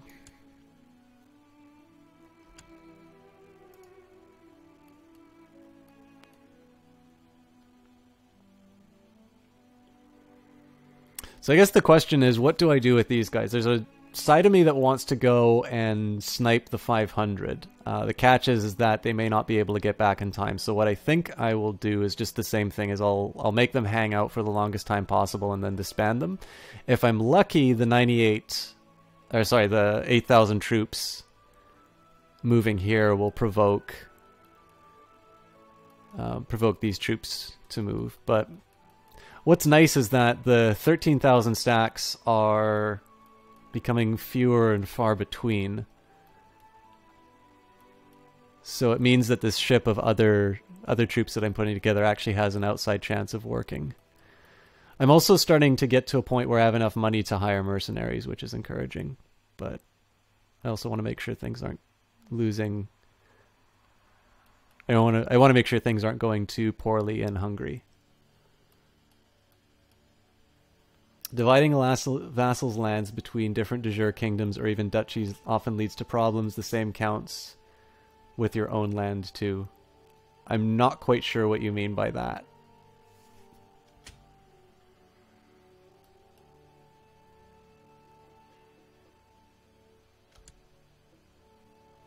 Why are they starving? Oh, Jesus Christ, I picked the one place where they shouldn't be.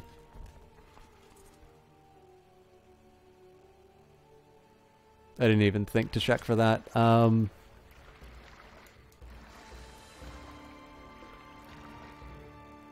Well, I mean, it's going to be too late, but I'll just send them back to... I'll send them back to Egypt. They arrived December 16th. It's November 10th. I wonder if I can get away with... Yeah, they arrived December 4th. And can I offer white peace yet?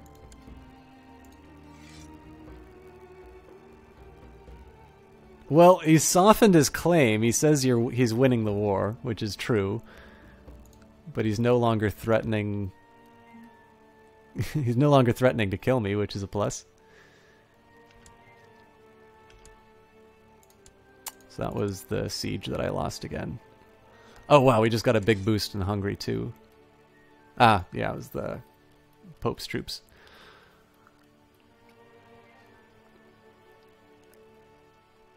Can lead people to wanting titles. Yeah, that's why I tend to only give one duchy at a time.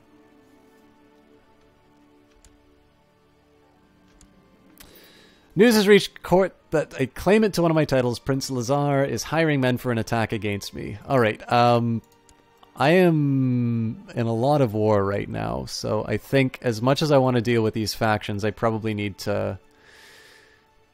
Well, hang on.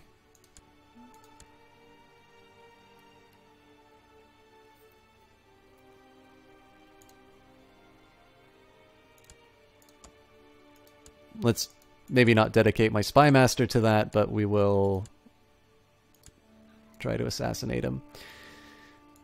And is there anybody... I probably can't convince anybody to come on side with this. No, I suspect I'm probably going to have to go to war with him.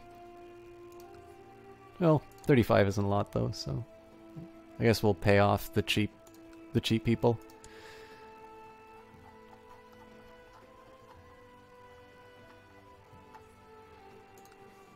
So I mean, the worst thing that happens is he winds up being like one of these 10,000 troop attacks, and I need to dedicate my troops to taking him back. But I mean, by the time that that's over, if I'm lucky, Hungary will be taken care of. What do we have as far as numbers? 4,000. Got another 7,000. So I mean, it's narrow, but combining these two groups together, I'm going to have enough to move something into the Middle East, and then... Yeah, the big question is how I get around these groups.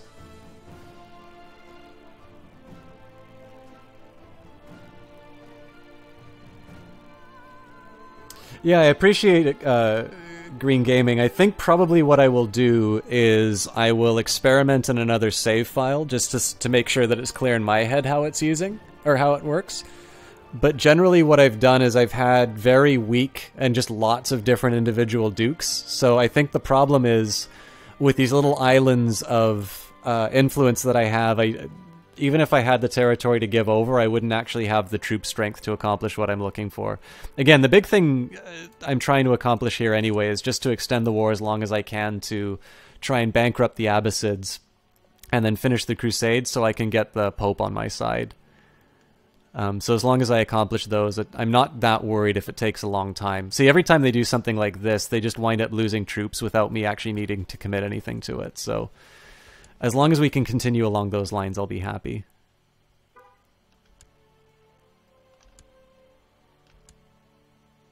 Alright, so they arrive on December the 21st. I get there December 15th, so that's another turn that I get being a pain.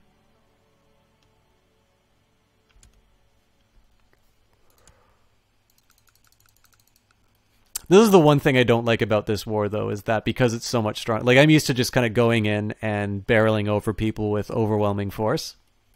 Now, I mean, to our credit, we've taken a force that used to be 120,000 troops and reduced it to 74,000 and bankruptcy. But in the end, that isn't going to matter if the war score gets up to 100%. So... And there really isn't a clear exit strategy on this. Like, I can distract the 20,000 stacked troops for a while, but at some point I'm going to need to go to war with them.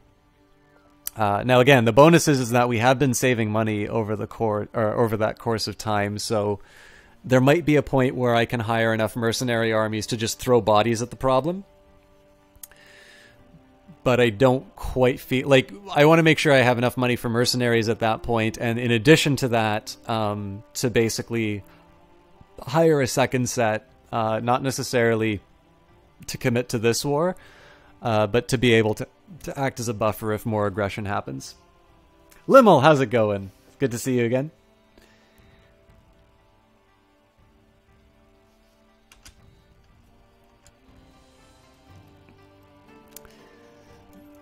So the good... Limmel, I'll update you on what's been happening on this playthrough. The good news is that we haven't lost Damascus yet. The Abbasid Caliphate had about 111,000 troops, which we've managed to whittle down to 74,000 to our 60,000? Oh, 70,000. Problem is that we've got an adventurer who's going to be landing on November 17th in just a little under 2 years from now.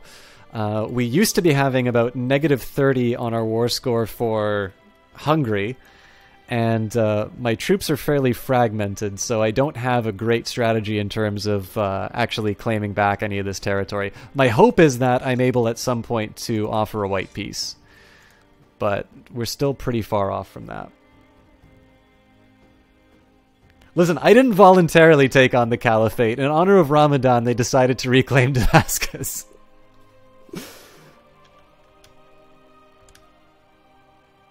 If I had any say in it, I wouldn't have gone for the war. Alright, so they arrive on the 24th. I need to disband these guys right away. But the 8,000 annoyances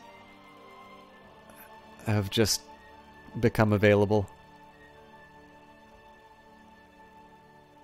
So we'll see how they respond.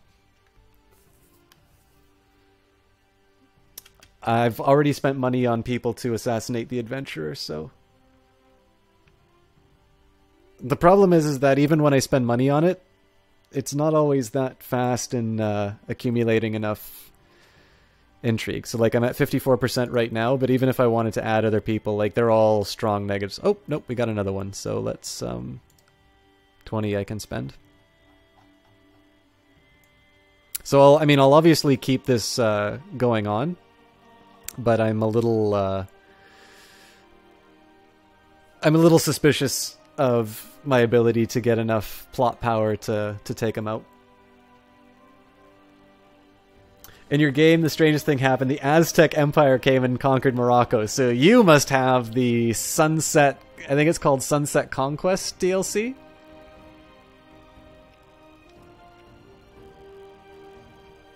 I can't remember. It's the one DLC I refuse to buy.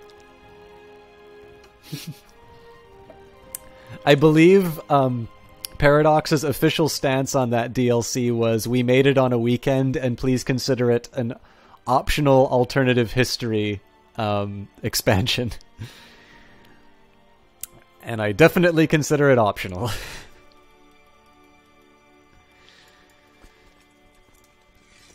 Alright, so I definitely have more than enough troops. Let's just cut out half. So 65, 17, so we got 2,500. I can never remember which are my largest quantities of ships. 262 sounds good.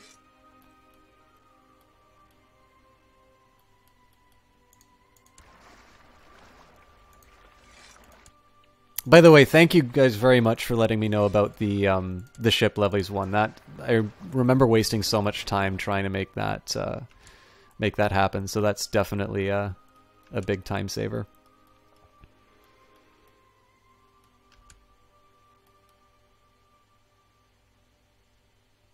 I'm almost wondering if a strategy would be to commit these guys to making a big push down south. I know I'd wind up losing a lot of them, but I wonder if that would occupy the larger stacks long enough.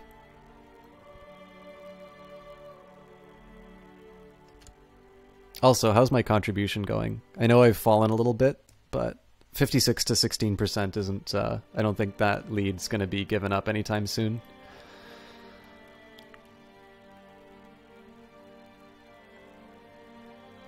Again, with 100% historical accuracy. Are the new EU4 DLCs fantastic? See, again, because I have very much a love-hate relationship with Paradox. Like, I really like the games that they make. I hate their customer service. I've never had a good experience with them. And I really don't like the way that they do DLC. I think they ask for too much. And I... Basically, as a result, I... absolutely refuse to buy any of the DLC that they released at full price. Now, Common Sense really interests me. Oh, speaking of which, I'm not going to take a break. I'm not going to take a break tonight, guys, but I am going to shift slightly because we had a new set of Steam sale stuff come up. So, and that was an hour and a half ago. So I won't take a break, but we will do a diversion just so I can judge the next set of flash sale stuff. You also, so one of the reasons why the resolution for the stream is so bad is what you're seeing right here is I'm pretty much tapping out my internet connection as it is. So while I'm streaming, this is how long it takes me to bring up. This is how long it takes me to bring up pages. So I'll actually briefly talk about EU4, just because that, for those of you who are interested, any of you H0H0H0?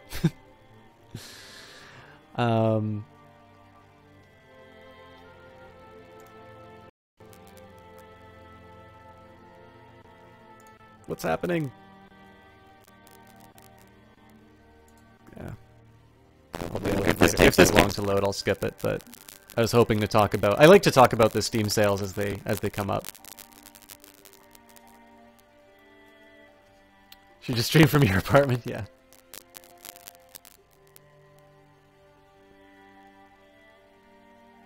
Goat Simulator for $249? That's interesting. Maybe I'll have to handle this later. Unless anybody wants to tell me what all the deals are.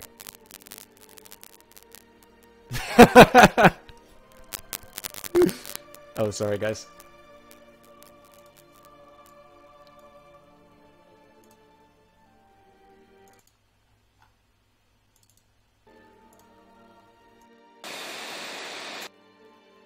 That should have addressed the crackle. Yeah, sorry about that, guys. I still don't know how to... Okay, I'm gonna have to give up on the sales.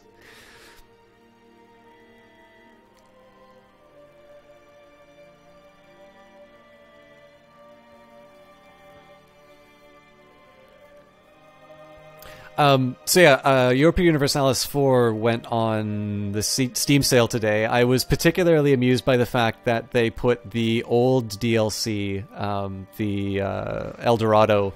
It was originally only 50% off, and then I think nobody bought it, so a couple of hours later it went to 75% off, so I picked that up.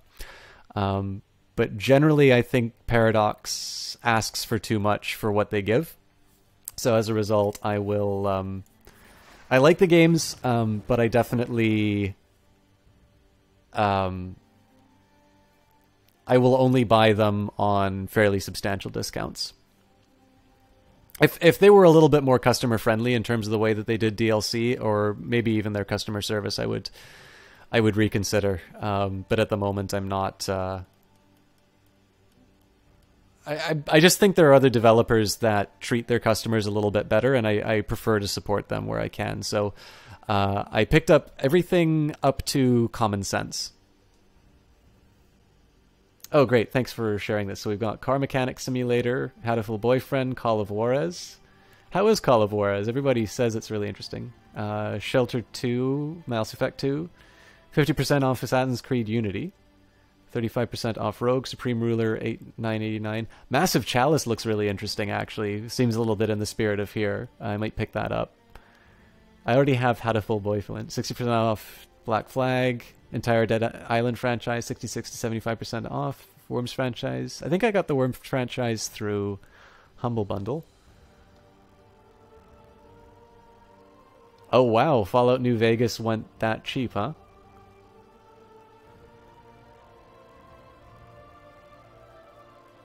Neat. LA Noir 399. There's some good deals in there. Also, I'm Canadian, so the dollar values of the deals might be a little bit different.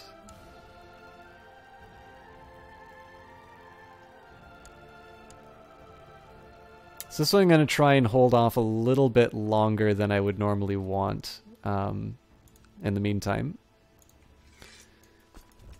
we'll go back to our dirty tricks.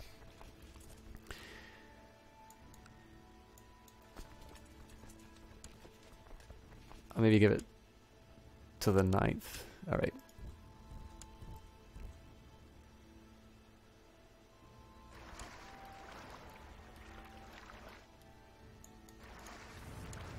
I'm not actually going to commit these troops anywhere, but I am going to just see where the Abbasids are moving these guys.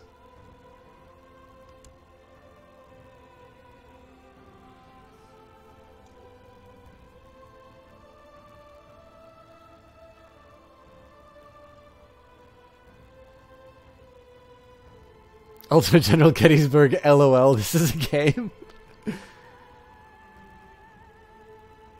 Oh my goodness, Miss Aurelia, you're still here. You get to see what a complete train wreck of a cast this is.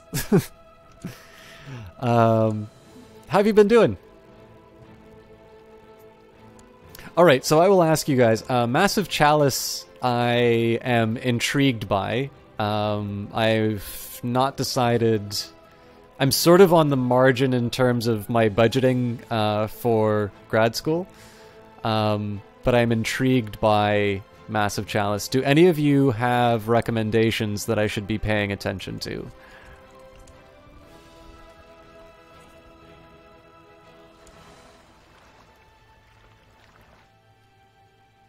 Playing Ark with Weibo and Killa. Are you guys streaming right now?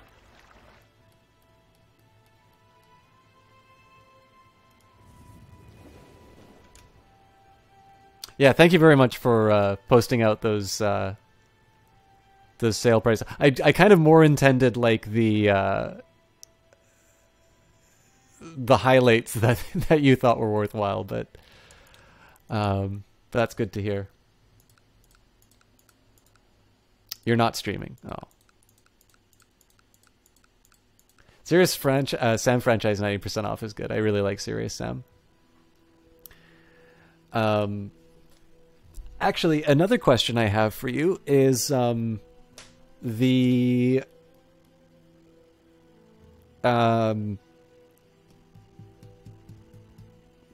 English, you failed me. So the EU4 new DLC, Common Sense, what does that give us? Why is it worth playing?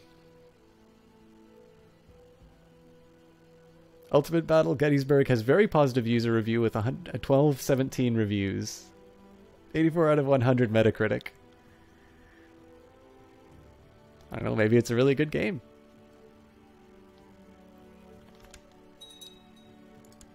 Alright, lost another siege, but that wasn't surprising. They're kind of recovering on financially, which is not good.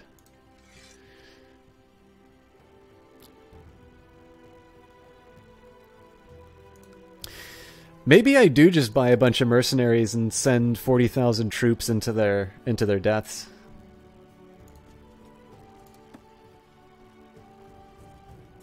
I mean, for 900 gold, I think I'm just I'll play it safe. As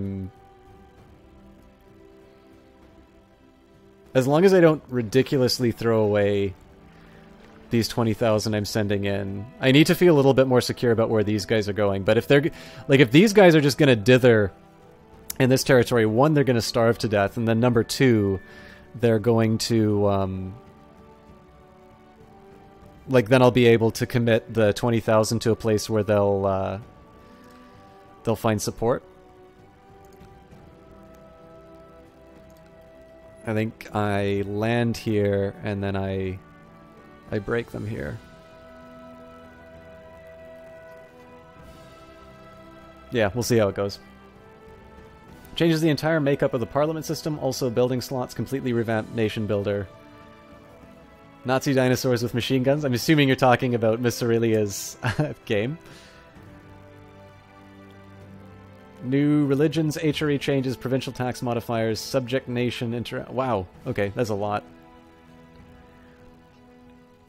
Yeah, I'll be honest with you, Limmel, like, I can't remember if we've talked about this or not, but where I feel, you know, a couple of the strategy things that we've talked about today aside, like, where I'm feeling quite comfortable with Crusader Kings 2, I always tend to find out that I just get, like, stomped in EU4 and don't understand why. Which is a shame, because it actually, EU4 deals with a period of history that I personally find a lot more interesting. Okay, I might be screwed here. They arrive 8th September. When do they get on the boat? August 30th. Okay, so I'm safe.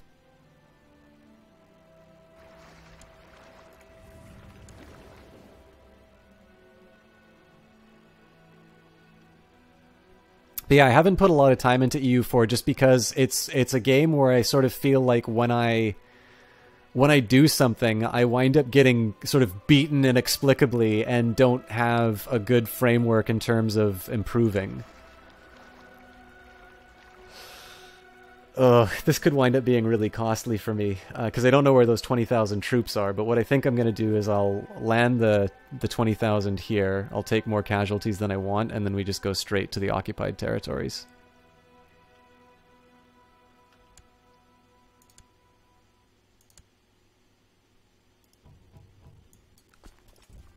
Oh, damn it, I went to the wrong spot. I meant to disembark here. Oh, nope. Get back on the boats.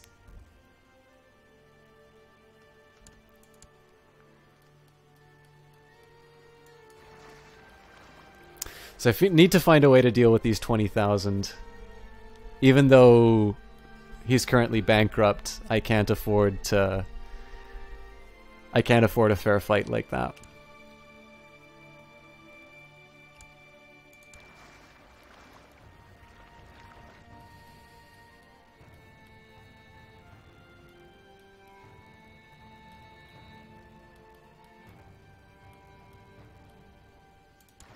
Maybe I send the 98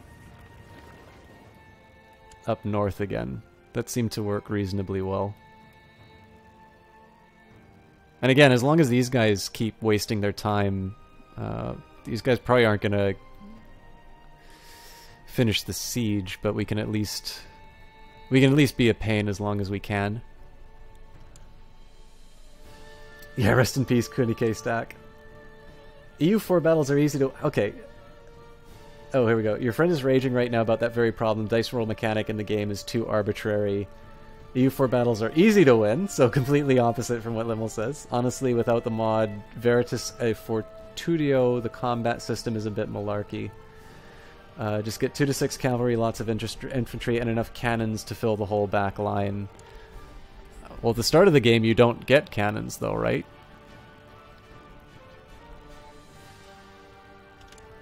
Where'd these guys come from? That sucks.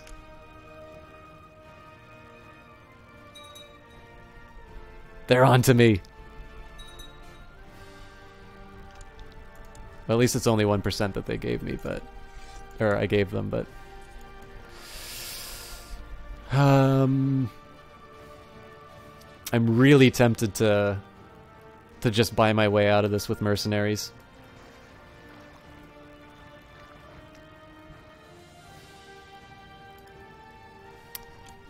I think I'll just land here and hope for the best.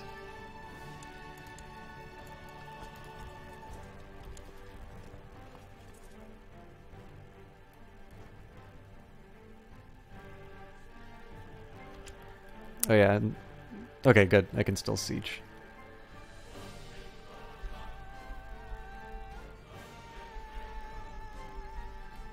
It destroys the middle, and the rest of the army just fills in the gap to die again. Oh, hey, DJ Krill's Crusader, how's it going? At the start of the game is the part that makes your head hurt. Just have some decent morale, any extra discipline, and make sure that you have some manpower spare. That's actually the other thing that I've noticed is that I tend to... Like, I don't think I use mercenaries well in... I don't think I use mercenaries well in... EU4, so I kind of wind up paying too much in manpower, which affects my ability to make war. So I think what I basically just need to do with that game is sit down with the rules basically and actually figure out how the game works, and then I should finally get a handle on it. But I mean, obviously people enjoy watching Crusader Kings too. I enjoy streaming it, so there hasn't quite been the same impulse to learn it. Poland help you wreck the Ottomans in your game? You're Cyprus. Good lord.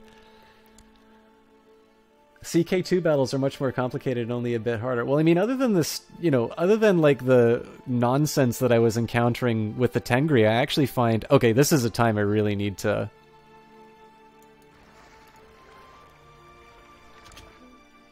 I need to take advantage of the fact that a lot of these troops are occupied and... Okay, so what I'm going to do here is I'm going to run rampant in the north, which is hopefully going to translate to like these 4,000 and 5,000 troop stacks. There's a 9,000 running around, which kind of worries me a little bit, but build my morale enough that I can take down this now 16,000 stack. Oh, they caught on.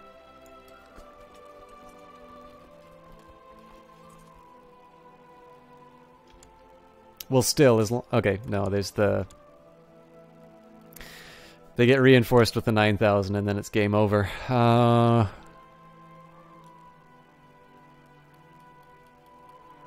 Is there a way I can twist this? Well, let's deal with them. What do they have in total troop numbers? Oh, they took out a third loan.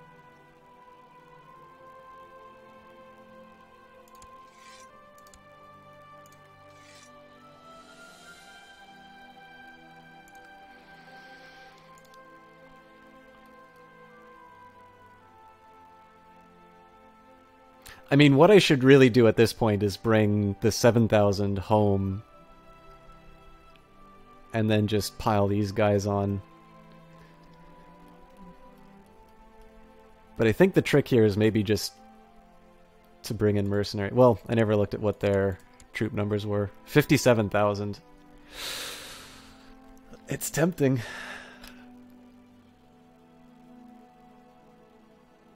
You wrecked them so bad that Byzantium managed to win a war against the Ottomans.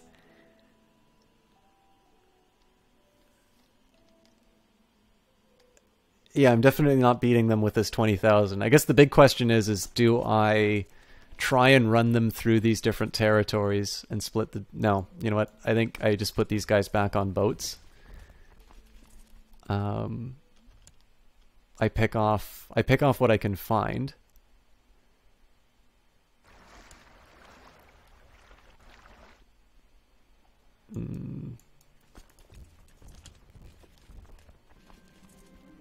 Oop, I don't feel too well. Something is wrong with me. I'm burning up with fever. My nose is running. My head feels as if someone is banging something hard against it. Please kill me.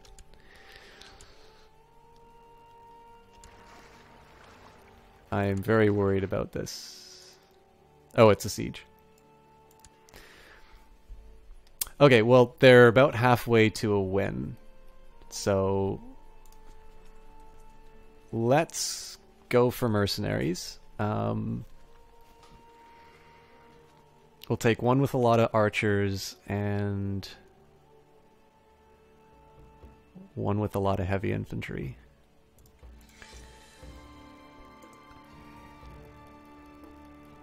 Oh, you know what? They're going to wind up starving to death in my province. I keep doing this too.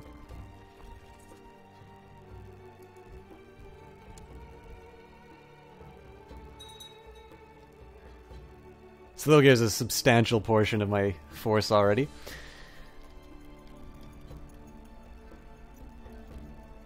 So what's this going to cost me? I guess it's not an accurate number yet.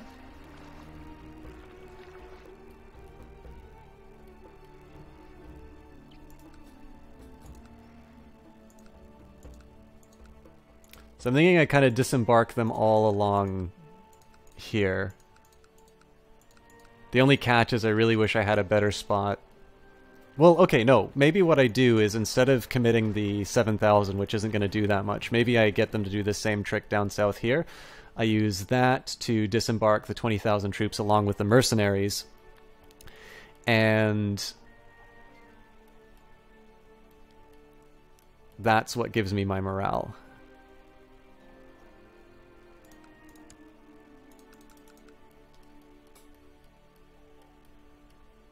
At the start, look at the cavalry's maneuver and put however many it says on each flank and fill the rest with infantry to match each army.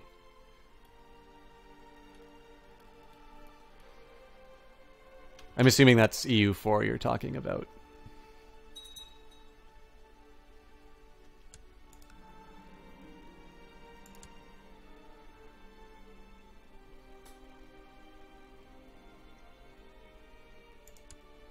Alright, let's see if we've got any Greek noblemen that we can marry.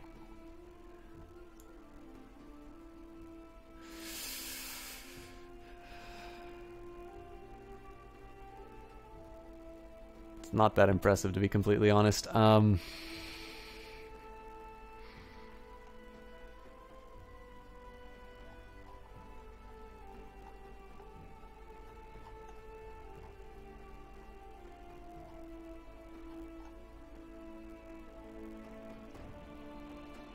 Do of Cyprus, but he's still too young.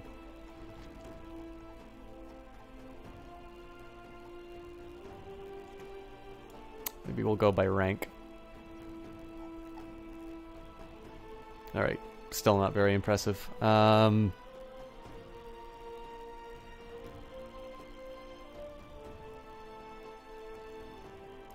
Works for me.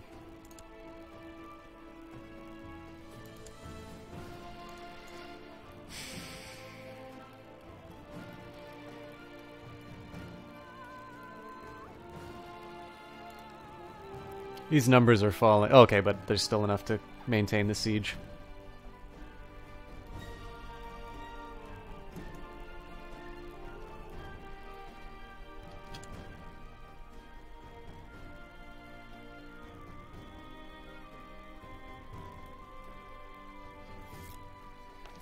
To the righteous Emperor Mass. Okay, yeah, so we're getting married. And we've lost our fever. So the catch here is that we're down to 8 for... Oh man, that's 220.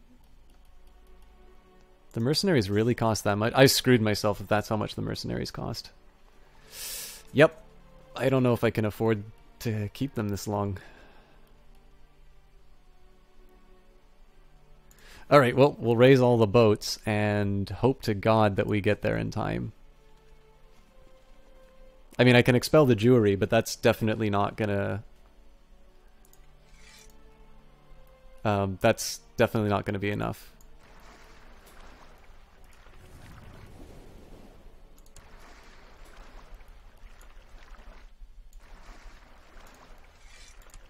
I have a feeling like I just wasted a whole bunch of gold on something I can't actually recover.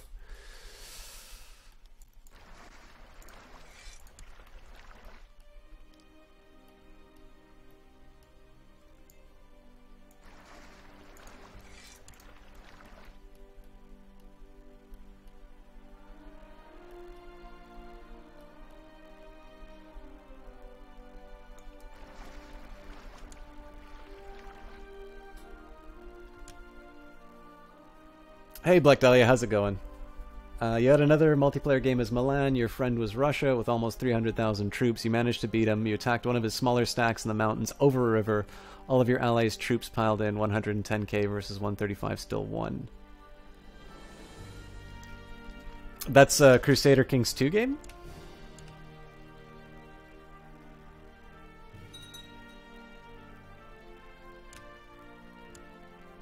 Yeah, I'm pretty sure we've lost these mercenaries before they even come close to the place we need them.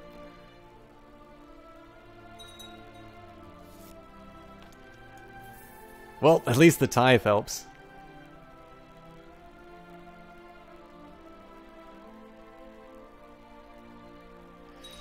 You know what, let's also ask the Pope for money.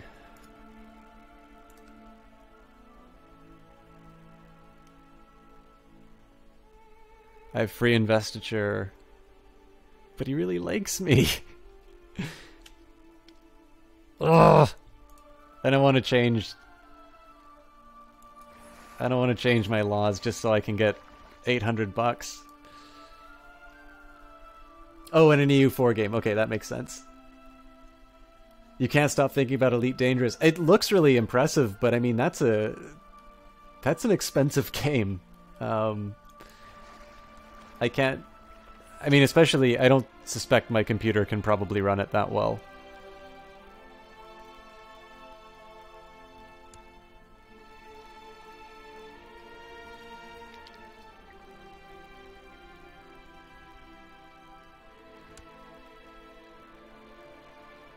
Okay, so I kind of want to see what happens in response to these guys if they... Oh!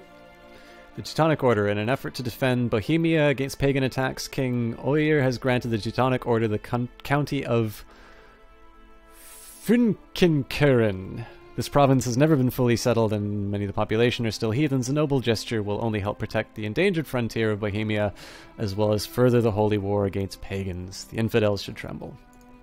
Speaking of infidels... Damn it. I mean, this is the crazy thing about it, is that I actually have... I now outnumber them. I've got so many of my troops tied up in things... Okay, as much as I hate to do this, I need to kill one of the mercenary units. I'm not going to be able to sustain it otherwise. I now have way too many ships, but let's just get these bodies onto the battlefield.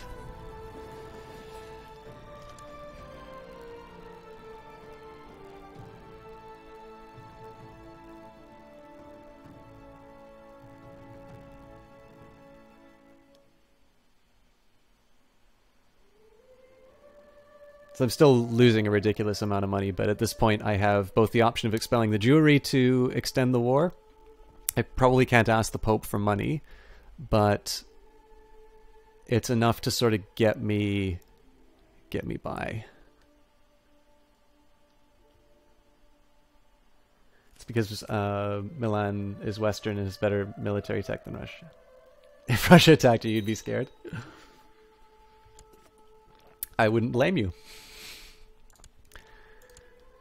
Alright, and the Chancellor that did such a good job of negotiating with the followers of the Prophet has left or died, or I don't really care which. And because I hate the Abbasids, let's just start sowing dissent. Don't fabricate claims, sow dissent in their capital.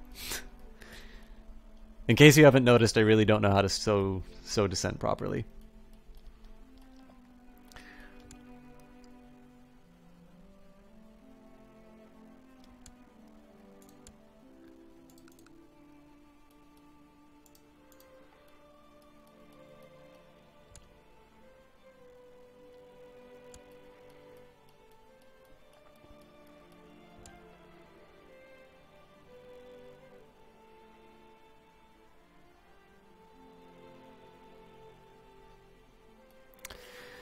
Sorry, the commentary isn't kind of the same as the last Endless Space games. I'm really perplexed about how to solve this pickle I find myself in. Alright.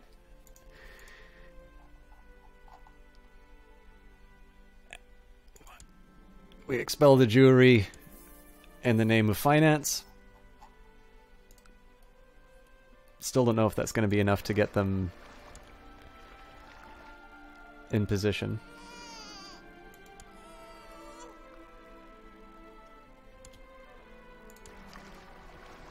This is too good of an opportunity to pass up.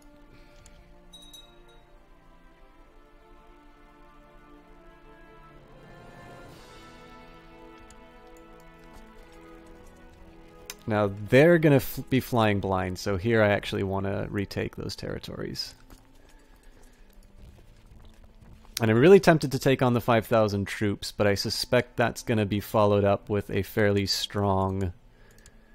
that's going to be followed up with some fairly strong backup, so we'll do the smart thing and run away.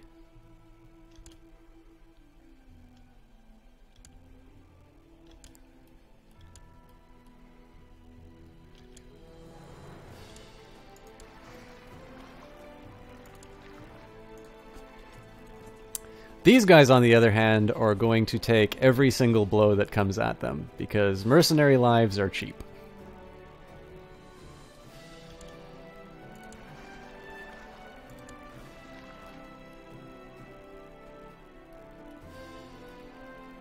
And I need to find a way. Actually, honestly, I can... Well, I sort of can afford to lose these ships, but it's probably dumb for me to do so, so let's get them to a port.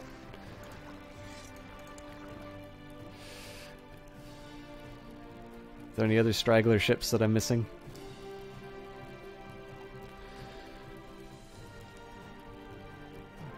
I have a feeling this is going to turn into a bit of an expensive mess, but...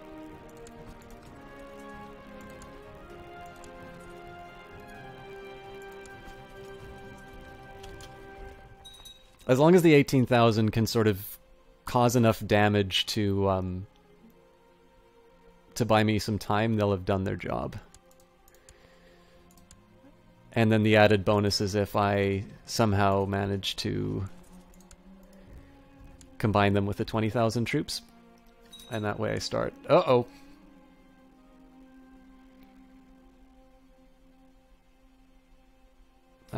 That was the adventure that I didn't manage to deal with in time. That's gonna sting.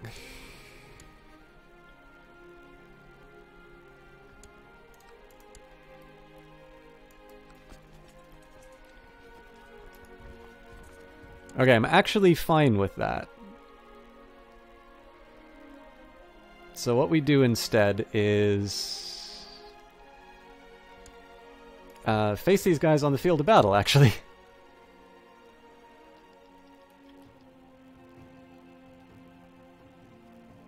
It'd be nice if we could starve them, but I think at this point we take the... Oh, didn't know about these guys. Oh, and we're broke, so they're gonna abandon me. Well, that was a really big error on my part.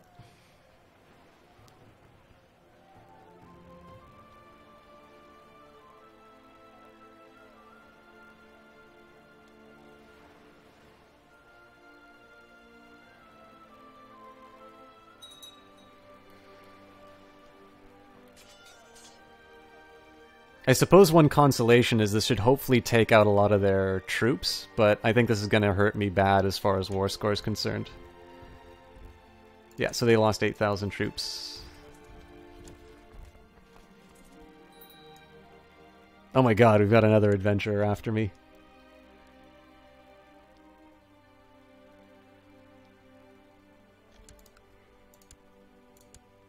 Oops.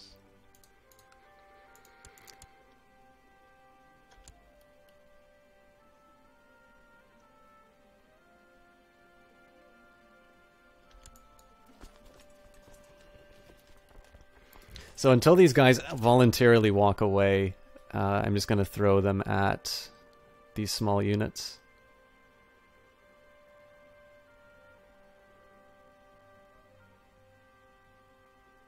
Oh my god.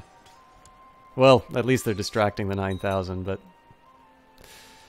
nothing good is happening as a result of this.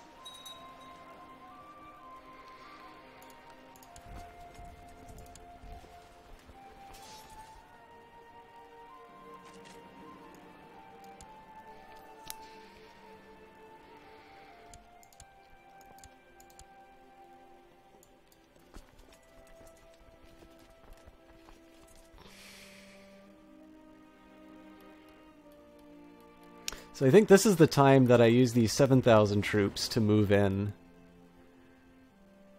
And that gives me enough leverage with the... See, the thing I'm worried about with these guys is if the 9,000 troops pay attention to what's going on. But if I can combine these guys with the 7,000, I'm in good shape.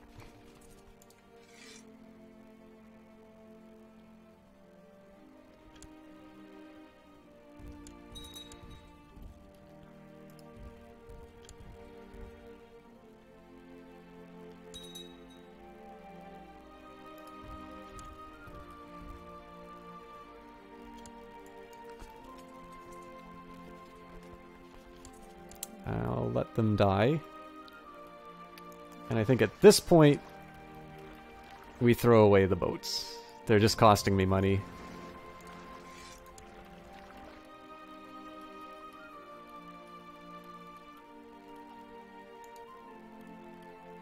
I also gotta remember where this guy...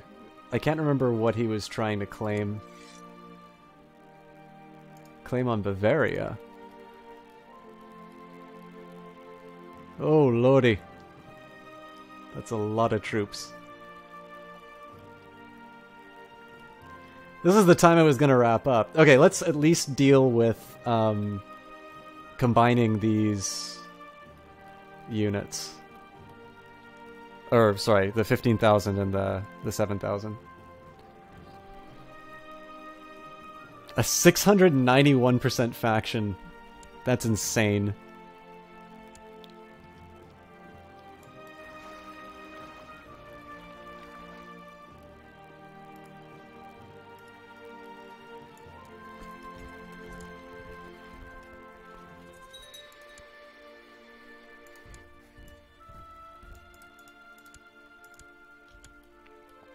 Again, mercenary lives don't matter, so...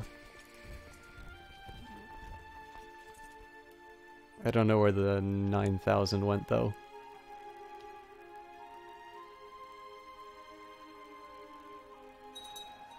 Oh, there they went.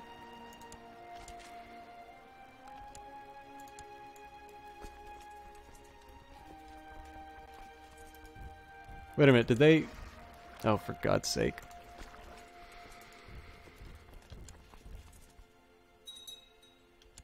Alright, that ship scares the hell out of me. I have no idea what's on it.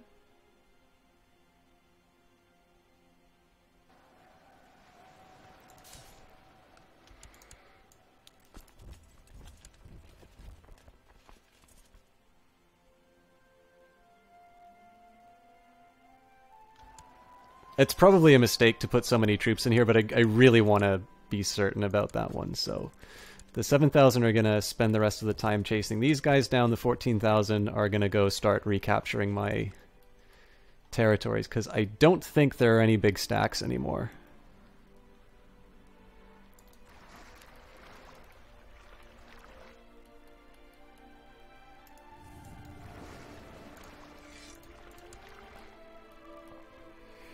As for the mercenary, or the adventurer, I think we just play the same game that we did with the Abbasids.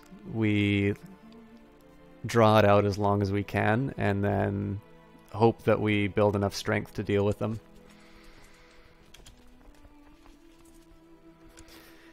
Thanks a lot for stopping by, Miss Aurelia. It probably wasn't your thing tonight, but I really appreciate you hanging out for the whole evening. I think I'm probably going to be done myself in a little bit, but let's at least start the recovery of my provinces, and then we'll consider. I mean, one thing that would be great is if I can build this to a point where I enforce demands, and at that point, not only do I weaken their treasury, but I finance my defense against the adventurer. But I don't want to get a little too.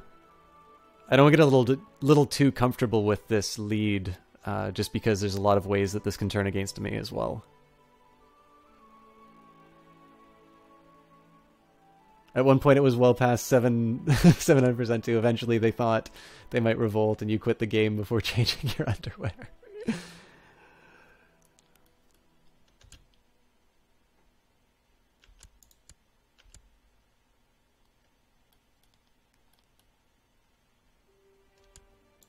I mean, there's a side of me that's kind of tempted to take the 6,000 stack and sort of move it north to deal with anything else that the Abbasids want to throw at me, but I think at this point, because we are fighting over this territory, and as long as I can deny them the goal, the war score should turn to my advantage pretty quickly. So they're heading to Jerusalem. I will head there too.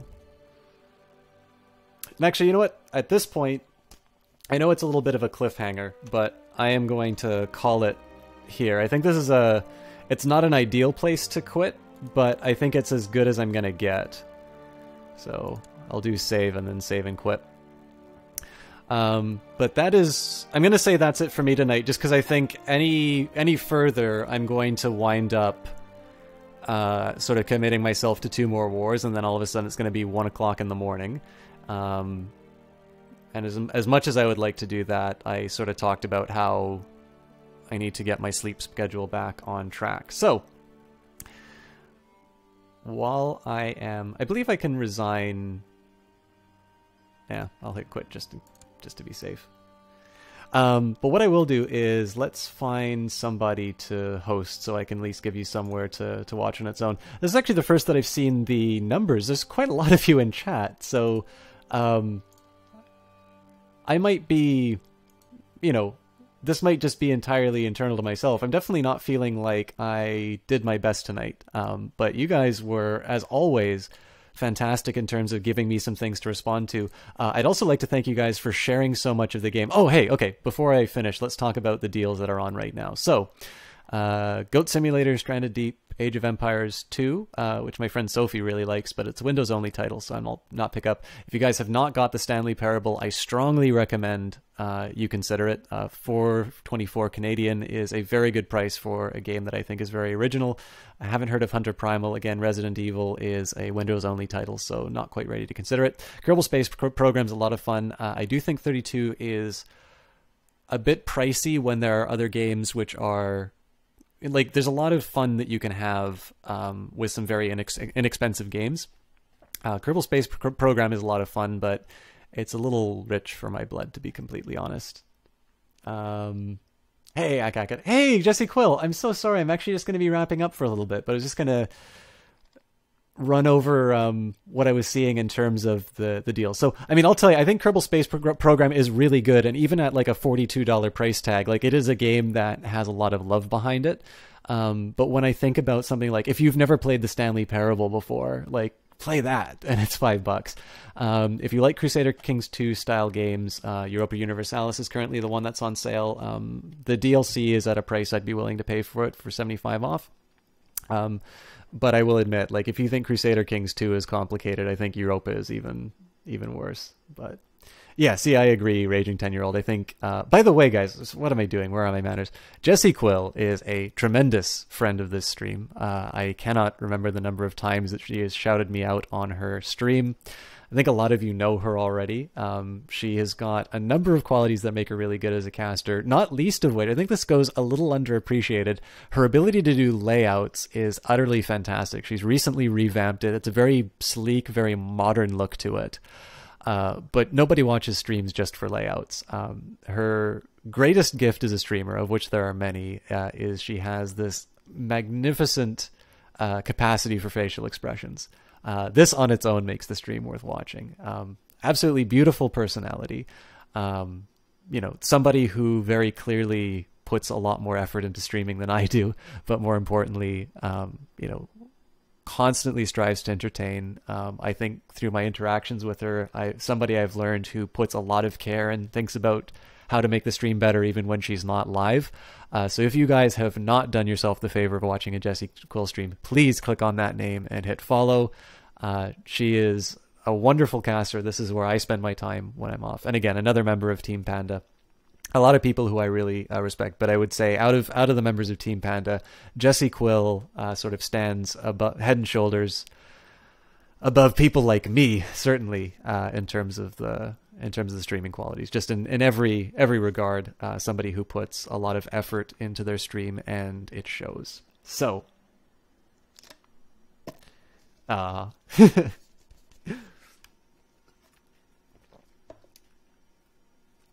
you make me feel bad for taking the night off. No. Has a crush on her confirmed? I don't know. Oh, Jessie Quill, thank you for the host.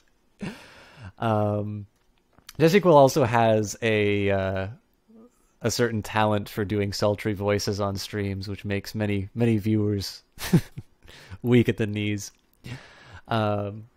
But yeah, I feel bad wasting that host just because we were going to wrap up. But yeah, no, guys, seriously, I was going to say, out of the people, so we have a lot of people hosting. Superior Blaze was kind enough to donate not only Way of Life, but Titan Souls.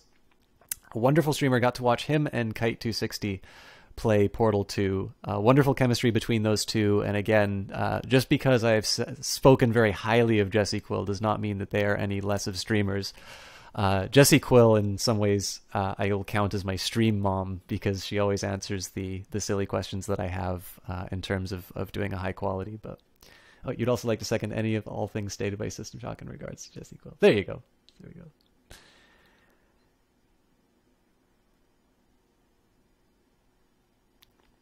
But yeah, now I'm always running off on all of these tangents. But now I am really feeling bad about wrapping up for tonight. Saints Row. So, I mean, I will say for Saints Row, I get a lot of fun out of this. I've not played Grand Theft Auto 5 because I don't believe my PC can run it. I think as long as you have one Saints Row game, you should be very happy. I actually have 3 and 4 because somebody gave me number 4. But I don't know. I like them. I think if the price was right, I would pick one up. But I already have them. I like it's not. I would not click this button because I already have a Saints Row game. I hear Killing Floor is good, but I mean, again, with lots of really great indies out, I'm not at a point where I'd spend over 20. Now, this is what I was actually looking for at 10 o'clock. So I'm definitely very intrigued with Massive Chalice at $10. I'm gonna meditate on it for the next 9 hours, and we'll decide. I know Massive Chalice sort of has elements like Crusader Kings 2. That's a really good price for a game that everybody says is very good. I've not put enough time into Hatoful Boyfriend. It's by Devolver. Devolver has pretty much won my allegiance because I've yet to play a game by them which I haven't enjoyed. So what do I think the best deals today are? If you like Crusader Kings 2 style game, let me put on some music while I talk about this.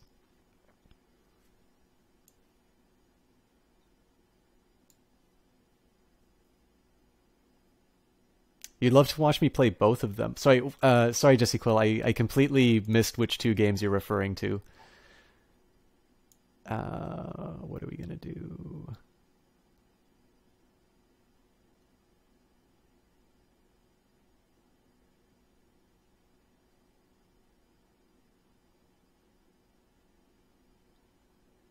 Oh, Had a Full Boyfriend. Accept you on Steam, dang it. Oh, were you ho ho ho? I will when I'm not streaming anymore, Endors. Titan Souls is one of them. Yeah, I'd love to. I'm definitely going to play that. And again, special thanks to Superior Blaze for that. Oh, Kite's still here. So after demanding all of you click and hit the follow button, I am obligated now as well to say, oh, is CK2 going to be on stream soon? I actually just finished CK2 tonight, so I apologize. I was actually just going to wrap up the Steam sale stuff, but I'm actually done for CK2. I normally do this every Friday, so if you would like to stop by next week, I'd be very happy to have you in. We're continuing a game as Britannia. We're near the end of history, but I'm afraid you just missed it tonight, so sorry about that. Oh, you're Endors. I will definitely add you, Endors. Hatoful Boyfriend is still not as good of a dating sim as CK2. All right, so let me recap what I think the best deals are. Stanley Parable is one I strongly recommend you guys to check out. If you like CK2 style games, you probably already know about Europa. I will say more complicated, but a period of history that interests me more personally. I'm actually going to do a little bit of historical research before I start playing this one. Kerbal Space Program is one of the first games I started streaming. I think it's a wonderful game. $32 is quite costly in my opinion, but that is relative to games being $5. So what I'd say to you guys is that if you're at a point where, you know, you'd be willing to spend $60 on a AAA title, I recommend Kerbal Space Program. Again, assuming that you kind of like, you know, Legos and building things. But Kerbal Space Program is a very solid game, and I actually need to play it more often because if you check some of the highlights, some of my favorite moments have actually been Kerbal moments. Next week you'll be CKing 2 yourself, if uninstalled because of exams. Have fun. Thanks a lot, Gith. And again, I'm really sorry that you caught me at the bad time. So enjoy your CK2 stream, and I hope I get a chance to see you around again.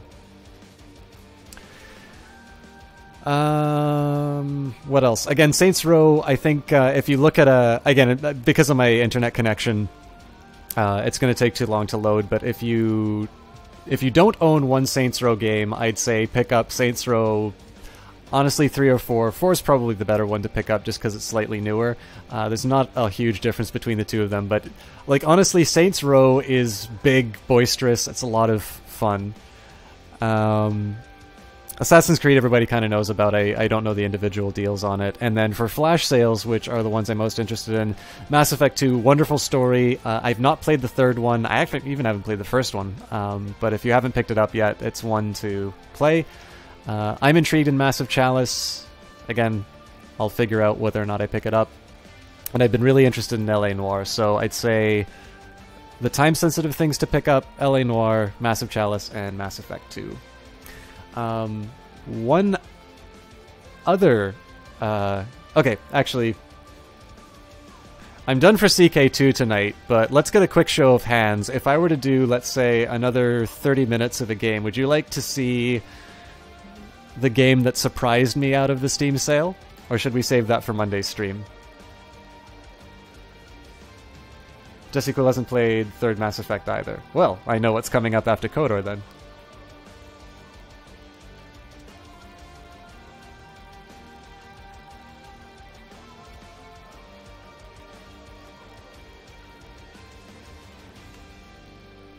Okay.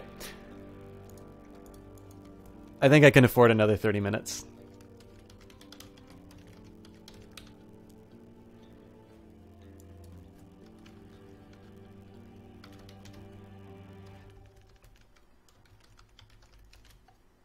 You can feel free to update the stream if you want to see the new title.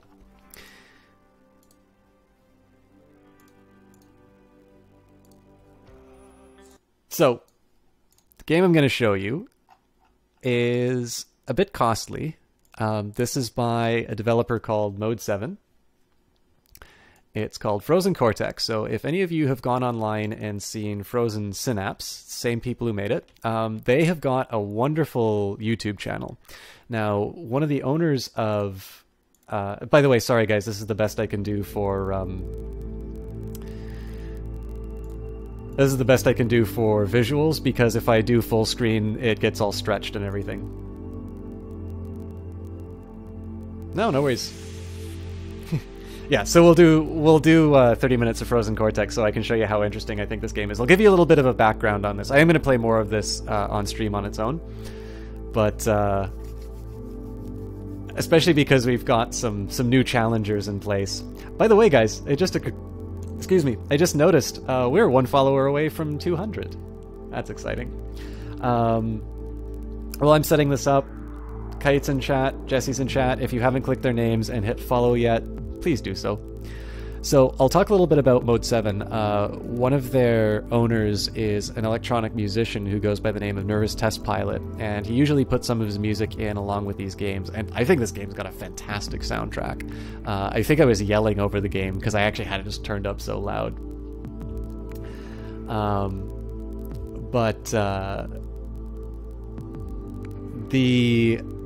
Yeah, I actually am dying to see an Akadak Jesse Quill Destiny combo stream. Make this happen, please. So Frozen Synapse, remember, I don't know how many people saw this, but I did sort of this teardown of Dota 2 where I talked, one is an introduction to the game, but also talking a little bit about what made the game work and what some of its origins were, so far as, how does it work as a game? How is this fun, if it's fun? And one of the games that I wanted to do this for was Frozen Synapse, because Frozen Synapse does this wonderful job of taking turn-based strategy, but boiling it down so that you get every last second of action into it. So what you're going to do is you're going to take about 30-second chunks of time. You're going to plan out, you're going to give orders for your figures to do what you want them to do while your opponent is doing the same. And then the 30 seconds play out according to your instructions. So it's an extremely tight strategy game, and it's a little primitive in terms of its graphics. So one of the things I like about Frozen Cortex is they gave it a really nice visual overhaul. Now I finally learned out how easy mode works, so I'm going to show you just complete BS as far as how easy it is to win on easy mode. But this will give you an idea about what this game is about. Oh, PS4. You podcast listened to some of my Dota 2 stuff a while ago? Probably. I know Dota 2 isn't your game, Jesse, so I apologize for what must have been a very tedious few hours.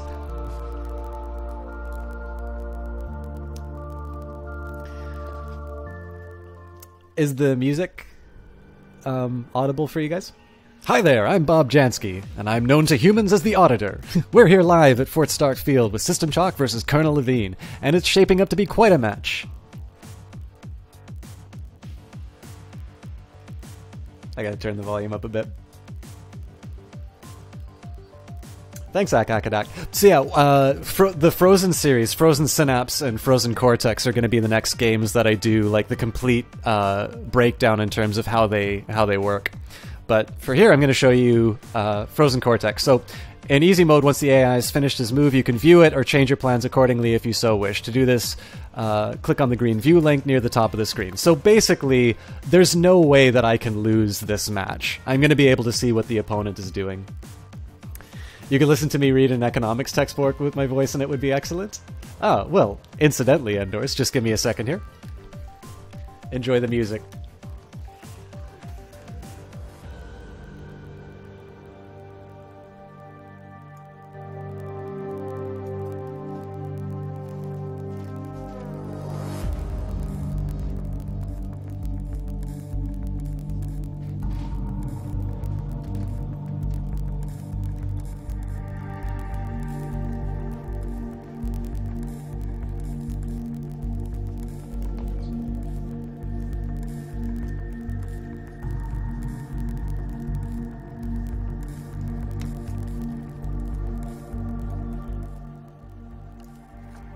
Hopefully the bangin' soundtrack will help this.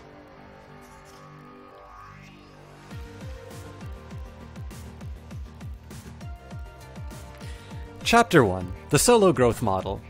1.1. Some basic facts about economic growth.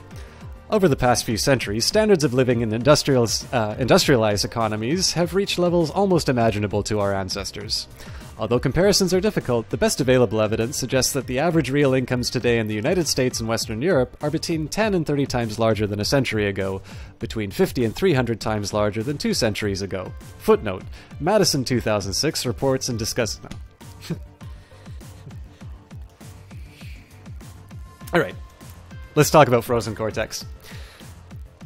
So you can always flip to a top-down view to get an idea in terms of what's happening, but obviously to see what the game looks like, you can take these 3D views.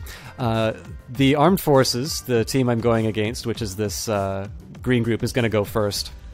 So, yeah, warning, this is not a player on your team. Your team's color is shown in the top right next to your name. So normally what they're going to do, I could assign what I think the opponent is going to do by double-clicking on... Nice.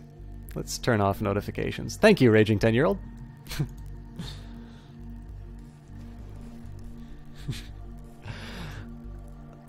So, okay, brief comment on the solo growth model. That is actually a growth model which won a Nobel Prize, but has actually been so influential that most national accounting is done with this model in mind. It's actually a model that's become so influential that the way that people are going to be measuring things like GDP have been affected by the way that they did that. Anyways, I'm not going to read the solo growth model. Although, for reference, Akadak, that is the colorful purple textbook that I was reading. So, the idea here is you can sort of assign what you think your opponent's going to do. The most logical thing here is they're going to take the closest unit to pick up the ball. Once they pick up the ball, the turn is done, and you get to revise what your plans are. Now, what I sort of want to do is anticipate what they're going to do with the ball once they've picked it up. You can't throw the ball over these tall areas. Let me show you what that looks like. So these little gray things over here, you can't throw the ball over, but you can throw them over the slightly lower, I don't even know what you'd call them, the shelves. So in terms of where they could go, they could throw it to the left, they could throw it to the right, they could throw it sort of diagonally over here, and they could throw it along here. Actually, there's a few different ways they could play this.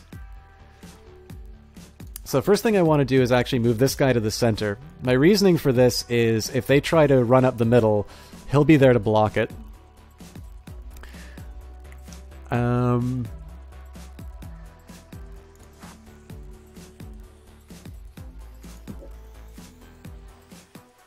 They're going to get completely blocked if they try anything on the left. But what I do need to protect against is any any attempts to throw the ball over here. Finally, I need to decide what happens if they go right. I think here, probably just moving him. So what I'm leaving is a pretty wide open spot to the right here. So if I would, I mean, personally, if I was the green team, I would actually plan on heading this way, just because it's the least appealing option, but it's the one that is also least likely to be defended. Final thing that I need to do is work out what to do with this guy in the rear, and I think what I'll do with him is I'll actually just move him in a position where he'd wind up blocking this guy. So to give you an idea of how this turn would turn out, these are where all my units are moving. Now this is just to give you a sample, like again, I'm sort of making some anticipations, because this is easy mode. Yep. Sorry. What happened to the dynamics one? Oh, I've got the dynamics one over here. The dynamics one is is more of a math textbook, though. You play so many games you're not interested in casting or even playing, but you make them so fun. So System Chalk likes boring games, but he's capable of making them interesting. That's extremely high praise coming from you, Jesse Cole. Thank you for that. So to show you what complete BS easy mode is, I'm going to see exactly what the computer has done. So in this case, they want to do a running play up the middle, which is great because I've already accounted for it, right? Well, actually, I've slightly accounted for it. This guy's getting blocked.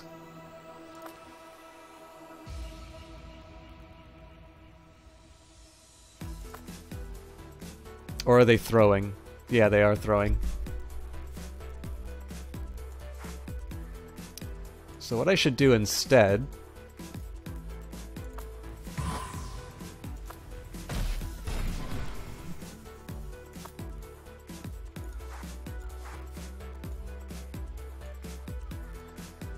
Alright, let's just run with it. System Prime. That's not what you meant. No offense, but their color and cool star picture thing is way cooler. Oh yeah, no, that's a perfectly fair criticism. You're not patient or intelligent enough in history or simulation to play strategy. Yeah. Well, they might actually win because of this play.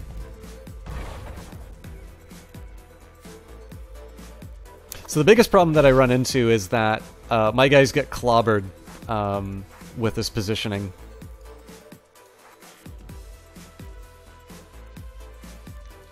So again, just to show you, like, I'm basically cheating my way to this game. So they are actually going to do a running play, which is not what I was expecting. So I can easily stop this.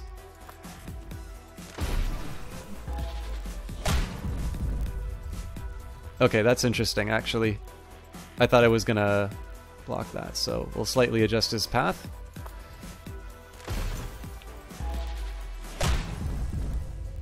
There might be another way for me to handle this. They both get stopped.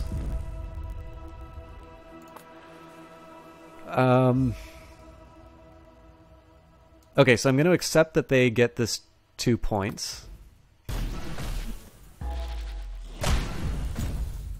Actually, maybe I'm giving that up a little too easily.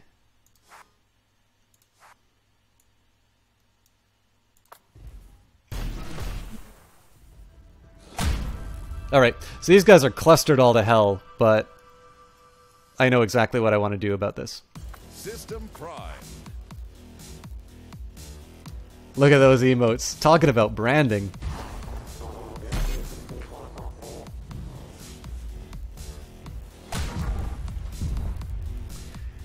I'm just kind of trying to get through to the end of this. Oh yeah, a spirited run, but Gruber catches up to Ian for at the end of the 36-yard lines. Damn it. So you also get word from your opponent. So basically, with a successful tackle, you get the ball. Now that I'm on the offensive, I can show you a little bit more about how I handle a game like this.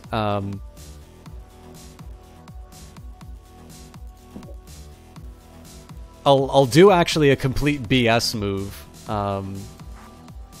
just for an example. Actually, maybe I can get away with this on its own. Yeah, so this guy gets stomped. Well, I can't... Oh, I need to throw it a little bit ahead. So basically, if you land on one of those blue spots, you get a point. Now, I would never play this in a normal game because this is a fantastic way for me to actually get this guy tackled. But let's see what the AI does. Okay, so they get into position. Is there anything I can do to stop this? Oh no, because I got stunned. So this guy... Maybe I just do a running play.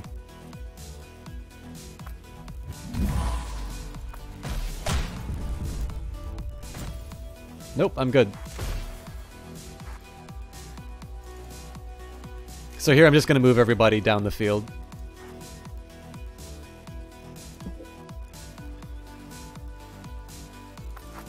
So again, the way that you...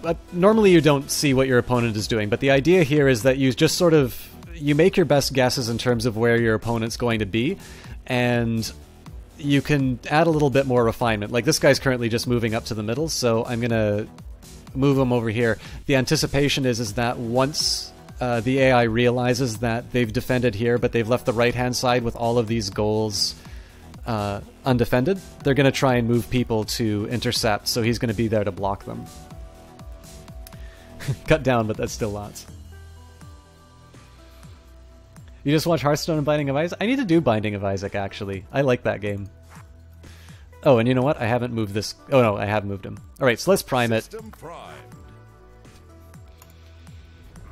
So again, every time you do a successful pass, the turn ends. So now it gets to decide, you know, it sort of gets to decide how it's handled. Seeing my strategy crumble like that breaks my heart. So again, we're going to cheat and see what the AI does. Here it sort of knows it has a good thing going, so it's going to tackle as soon as it can. So I basically need to get the ball out of my hands. The easiest way to do this... Oh my god. I didn't realize... I actually didn't realize that I couldn't pass that far, so let's throw it ahead. That's such a cheap-ass move, but it works. I think I'm out of passes quickly System Prime. after that, though. You recognize Shand and Clara because of Chalk. You recognize Jen because I don't know who Kappa has a man crush on him.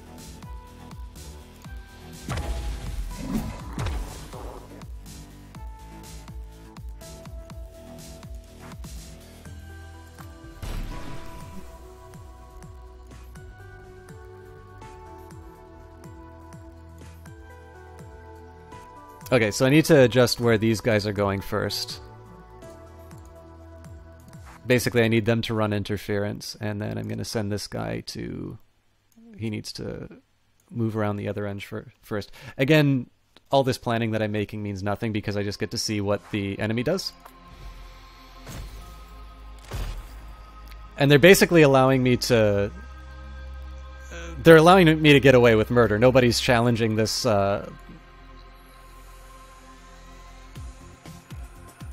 this guy. Oh, but they just...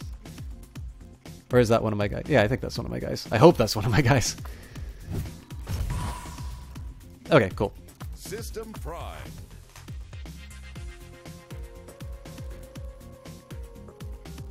Raven and Dickhammer have the same poop person? Oh, is that poop? Yeah, that is poop on Kappa. Alright, so I have 0 passes remaining, but that doesn't really matter because now I just run over these spots. And again, I don't need to watch anything because they're not going to be able to catch up with this character. In fact, I can also ensure that by moving them into this guy into position.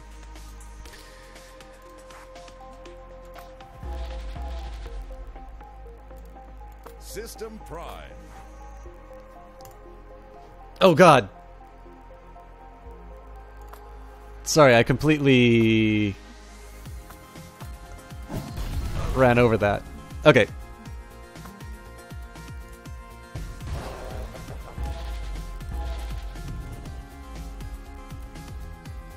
It's very important to see the touchdown. Oh, that was one of the disappointing animations. All right, so in addition to getting the 2s from picking up those blue dots, I'm at 13 points for the goal. You just re-listened to your praise because you're paying. Thank you for making you all warm and fuzzy. I didn't even know that you could replay stuff like that. So obviously, Jesse Quill, I think I owe you more than that. Certainly, you've given me many hours of entertainment. So one thing is, I was talking about this earlier, is that there's a tendency on the internet that it's not enough for things to be good anymore. You know, everything has to be the best ever. And so, especially when I'm making recommendations for people to follow, I want to talk about specifically the things that I like. So, you know, when I think about Kite 360 and Superior Blaze, I mean, they had wonderful chemistry playing Portal 2 together. So I want to speak to that because I think it's something that people would legitimately enjoy watching. In terms of your channel, one of the difficulties that I run into is that I mean, obviously I talked to you about this on Skype earlier, but you've been showing a lot of development across a whole bunch of different vectors. So how do I summarize a stream like yours, which is constantly in growth, is really difficult. And again, it's not necessarily to disparage any of the other streamers, because there's just a very high standard of quality on Team Panda overall. But in your case, I had a lot to talk about, so it was good.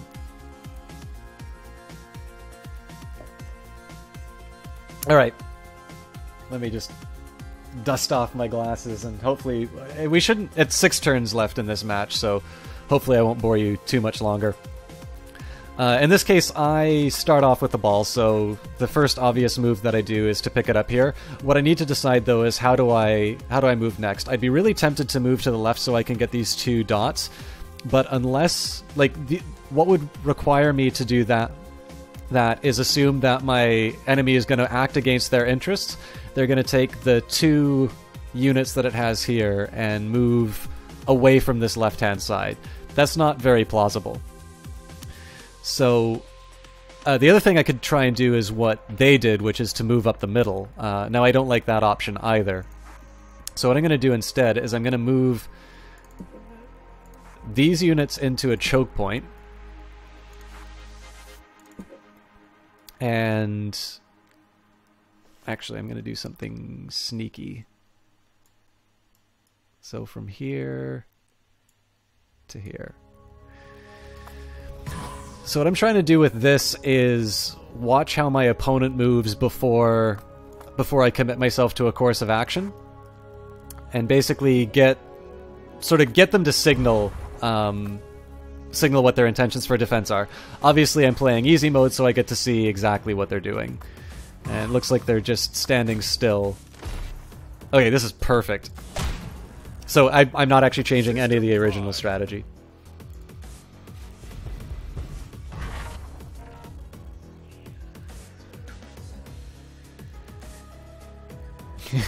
You can't?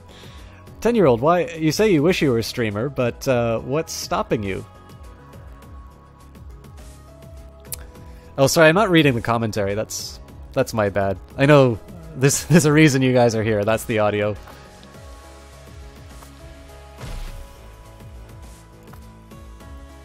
Okay, so I'm going to slightly adjust what this guy is doing.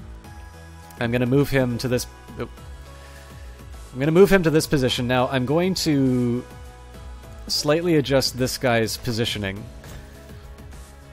So the plot here is that this guy's defending against these 2.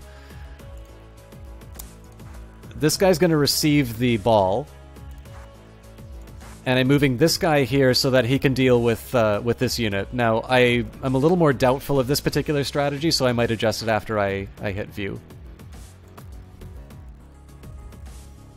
Yeah, so what they're doing in this position is getting ready to deal with my pass here. I don't actually think I have a good way around it. I would prefer to throw the ball over here, but this guy winds up tackled afterwards. Now, because I don't want this to be a complete BS game, I'm actually going to commit to the strategy I did originally and see if I can work my way out of it. Oh, well, Raging 10-year-old, I have trash internet as well. I'd say give it a try. Oh, he was supposed to throw that ball. I kind of forgot to do that. Yeah, not sure about the tactical legitimacy of that play, Bob. Yeah, that was really stupid of me.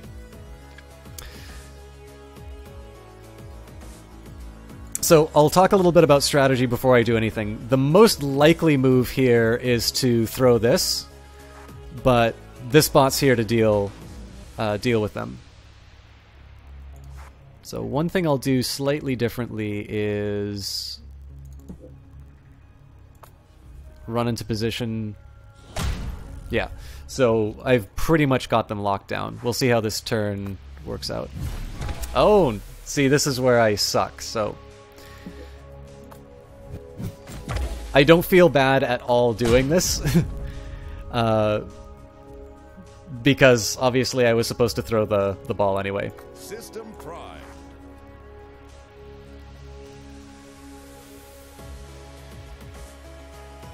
Oh, Jesse's leaving?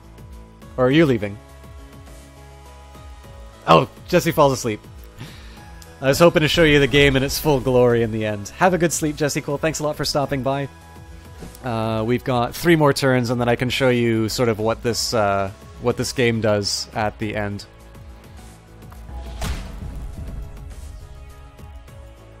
Alright, so the big question is, how do I put a cap on this? You know what? We just run the ball to the end.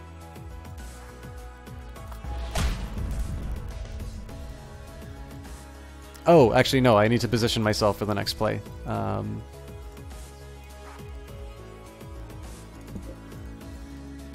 I don't think I'm going to be able to get this, but we'll see.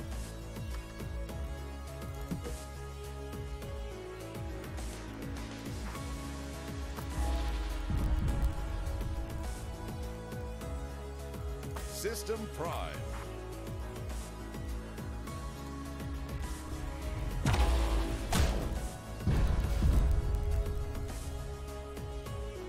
At least puts them on the board. So I could choose to run. I've already tackled the guy. So we'll see what their plans are.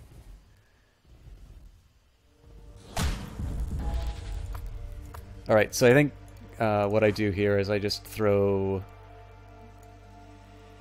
to this point. System Primed. Sleeps listening to this music in my voice. We'll actually get some good visuals in 2 turns. And then I'm done for the night. We'll find somebody to host. I should just be able to run it in, but I'm a little scared about this guy, actually. Nope, we're good. System Primed. So I'm not doing a better job in terms of explaining sort of how this game works.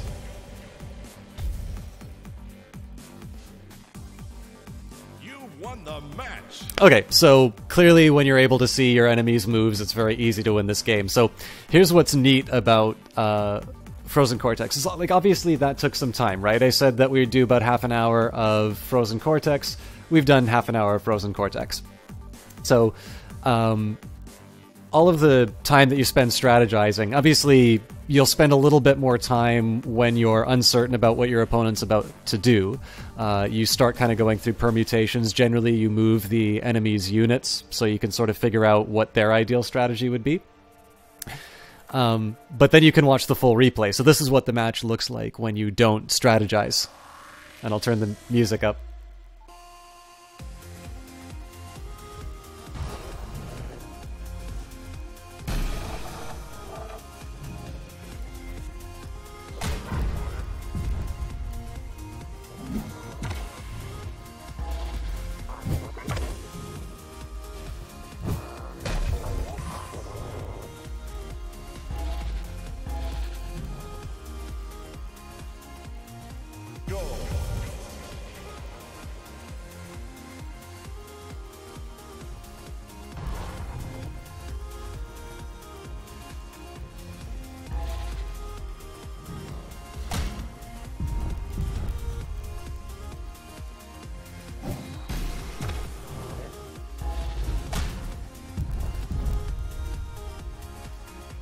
Hey, T. Clark.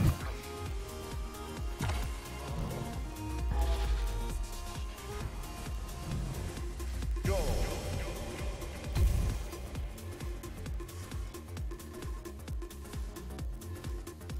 You won the match. So I should just warn you, T. Clark, we're actually wrapping up for the night, but I just wanted to show people. So this has been one of my surprises over the Steam sale.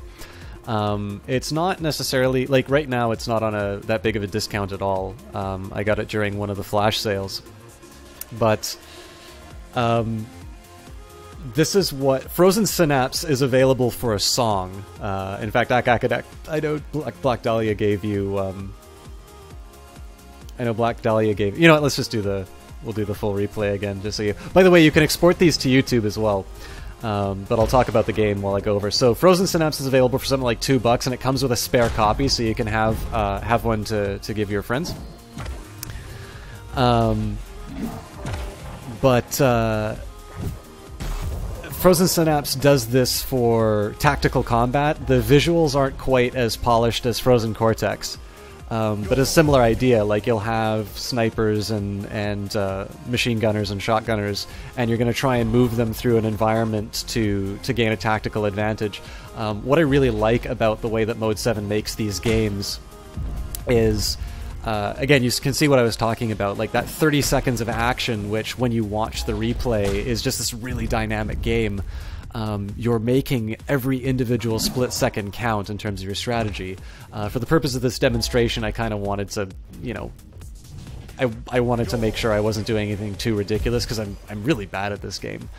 But the easy mode kind of shows you what the enemy's doing, so you can sort of see roughly how strategies get formed. And then obviously when you take this online, you play it with friends, or you play it in a match with the AI where you don't get to see their moves. You know, you spend so much time trying to perfect the best strategy, and then in the end you kind of get this reward of hitting that full replay button. And rather than spending all this time agonizing over what the enemy's next move is going to be, you get to see the results of the match. So, except for when that massive guy punched the dude's face, there were no skills there. Yeah, a roller coaster with no downs would be pretty boring. It's cool. Been marathoning the show Numbers on Netflix. Oh, I should watch Numbers, actually, because I know it's very math-oriented, which is an unfortunate necessity of my chosen discipline. You just thought you'd stop by a bit between episodes. Yeah, I mean, I'm sorry to abandon you here, but I did commit to another 30 minutes of streaming. I hope you guys liked Frozen Cortex. It is currently on a small discount during the Steam sale. You might see it go on sale again. If it's a little rich for your blood, I think... But if you're intrigued by this this style of game, definitely check out Frozen Synapse. It's available for like $2 or $3, and I honestly think it's a very worthwhile purchase. It's a developer I really like. If you check Mode 7 on YouTube, I think the guy's name is Paul Taylor. He does these video blogs where he talks about game development, which I think are very insightful. And then he records under the name Nervous Tusk Pilot, which is what you're listening to right now. And he also does chiptunes under the name Ensnare. So just a really talented guy overall. Again, honestly, Frozen Synapse is just one of these sleeper hits for me, which I got it in a Humble Bundle, and I was like, my god, like this game is just really fun. So that's one that I would recommend. So let's pass on the good vibes and figure out who I'm hosting.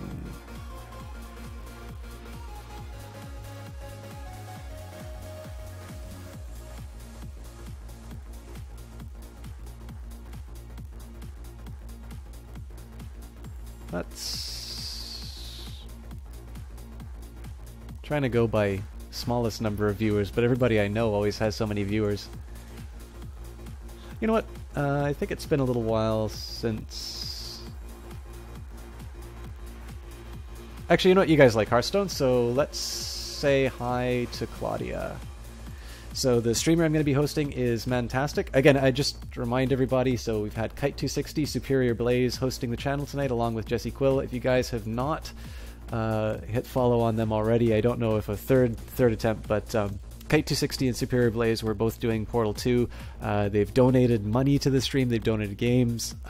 They are great streamers in their own right. I strongly recommend that you guys follow them. Jessie Quill, again, tremendous friend of the streams, has contributed a ton of follows to the stream through her host. Strongly recommend that you follow her as well. And finally, we are going to be hosting Claudia, also known as Mantastic, and she is playing Hearthstone tonight. So I think it's a good way to end it off. Most importantly, guys, thank you very much for sitting through Frozen Cortex with me. Thank you for dealing with my incompetence at Crusader Kings 2 tonight. We'll be back on Monday for sure to do probably some Frozen Cortex, Frozen Synapse, or one of the ordinary games. Maybe we'll start Titan Souls. I'm not quite sure how we're going to start with that. And as always, I'm going to try and do something on the weekend, but I noticed it hasn't been working out recently. So, as always, feel free to hit the follow button. Feel free to follow me on Twitter. I will definitely announce when I'm starting those things, but you know for sure I will be doing something on Monday. And if we get a chance to see each other before then, I look forward to it. Have a great evening, everybody. And again, thank you for being such a great audience.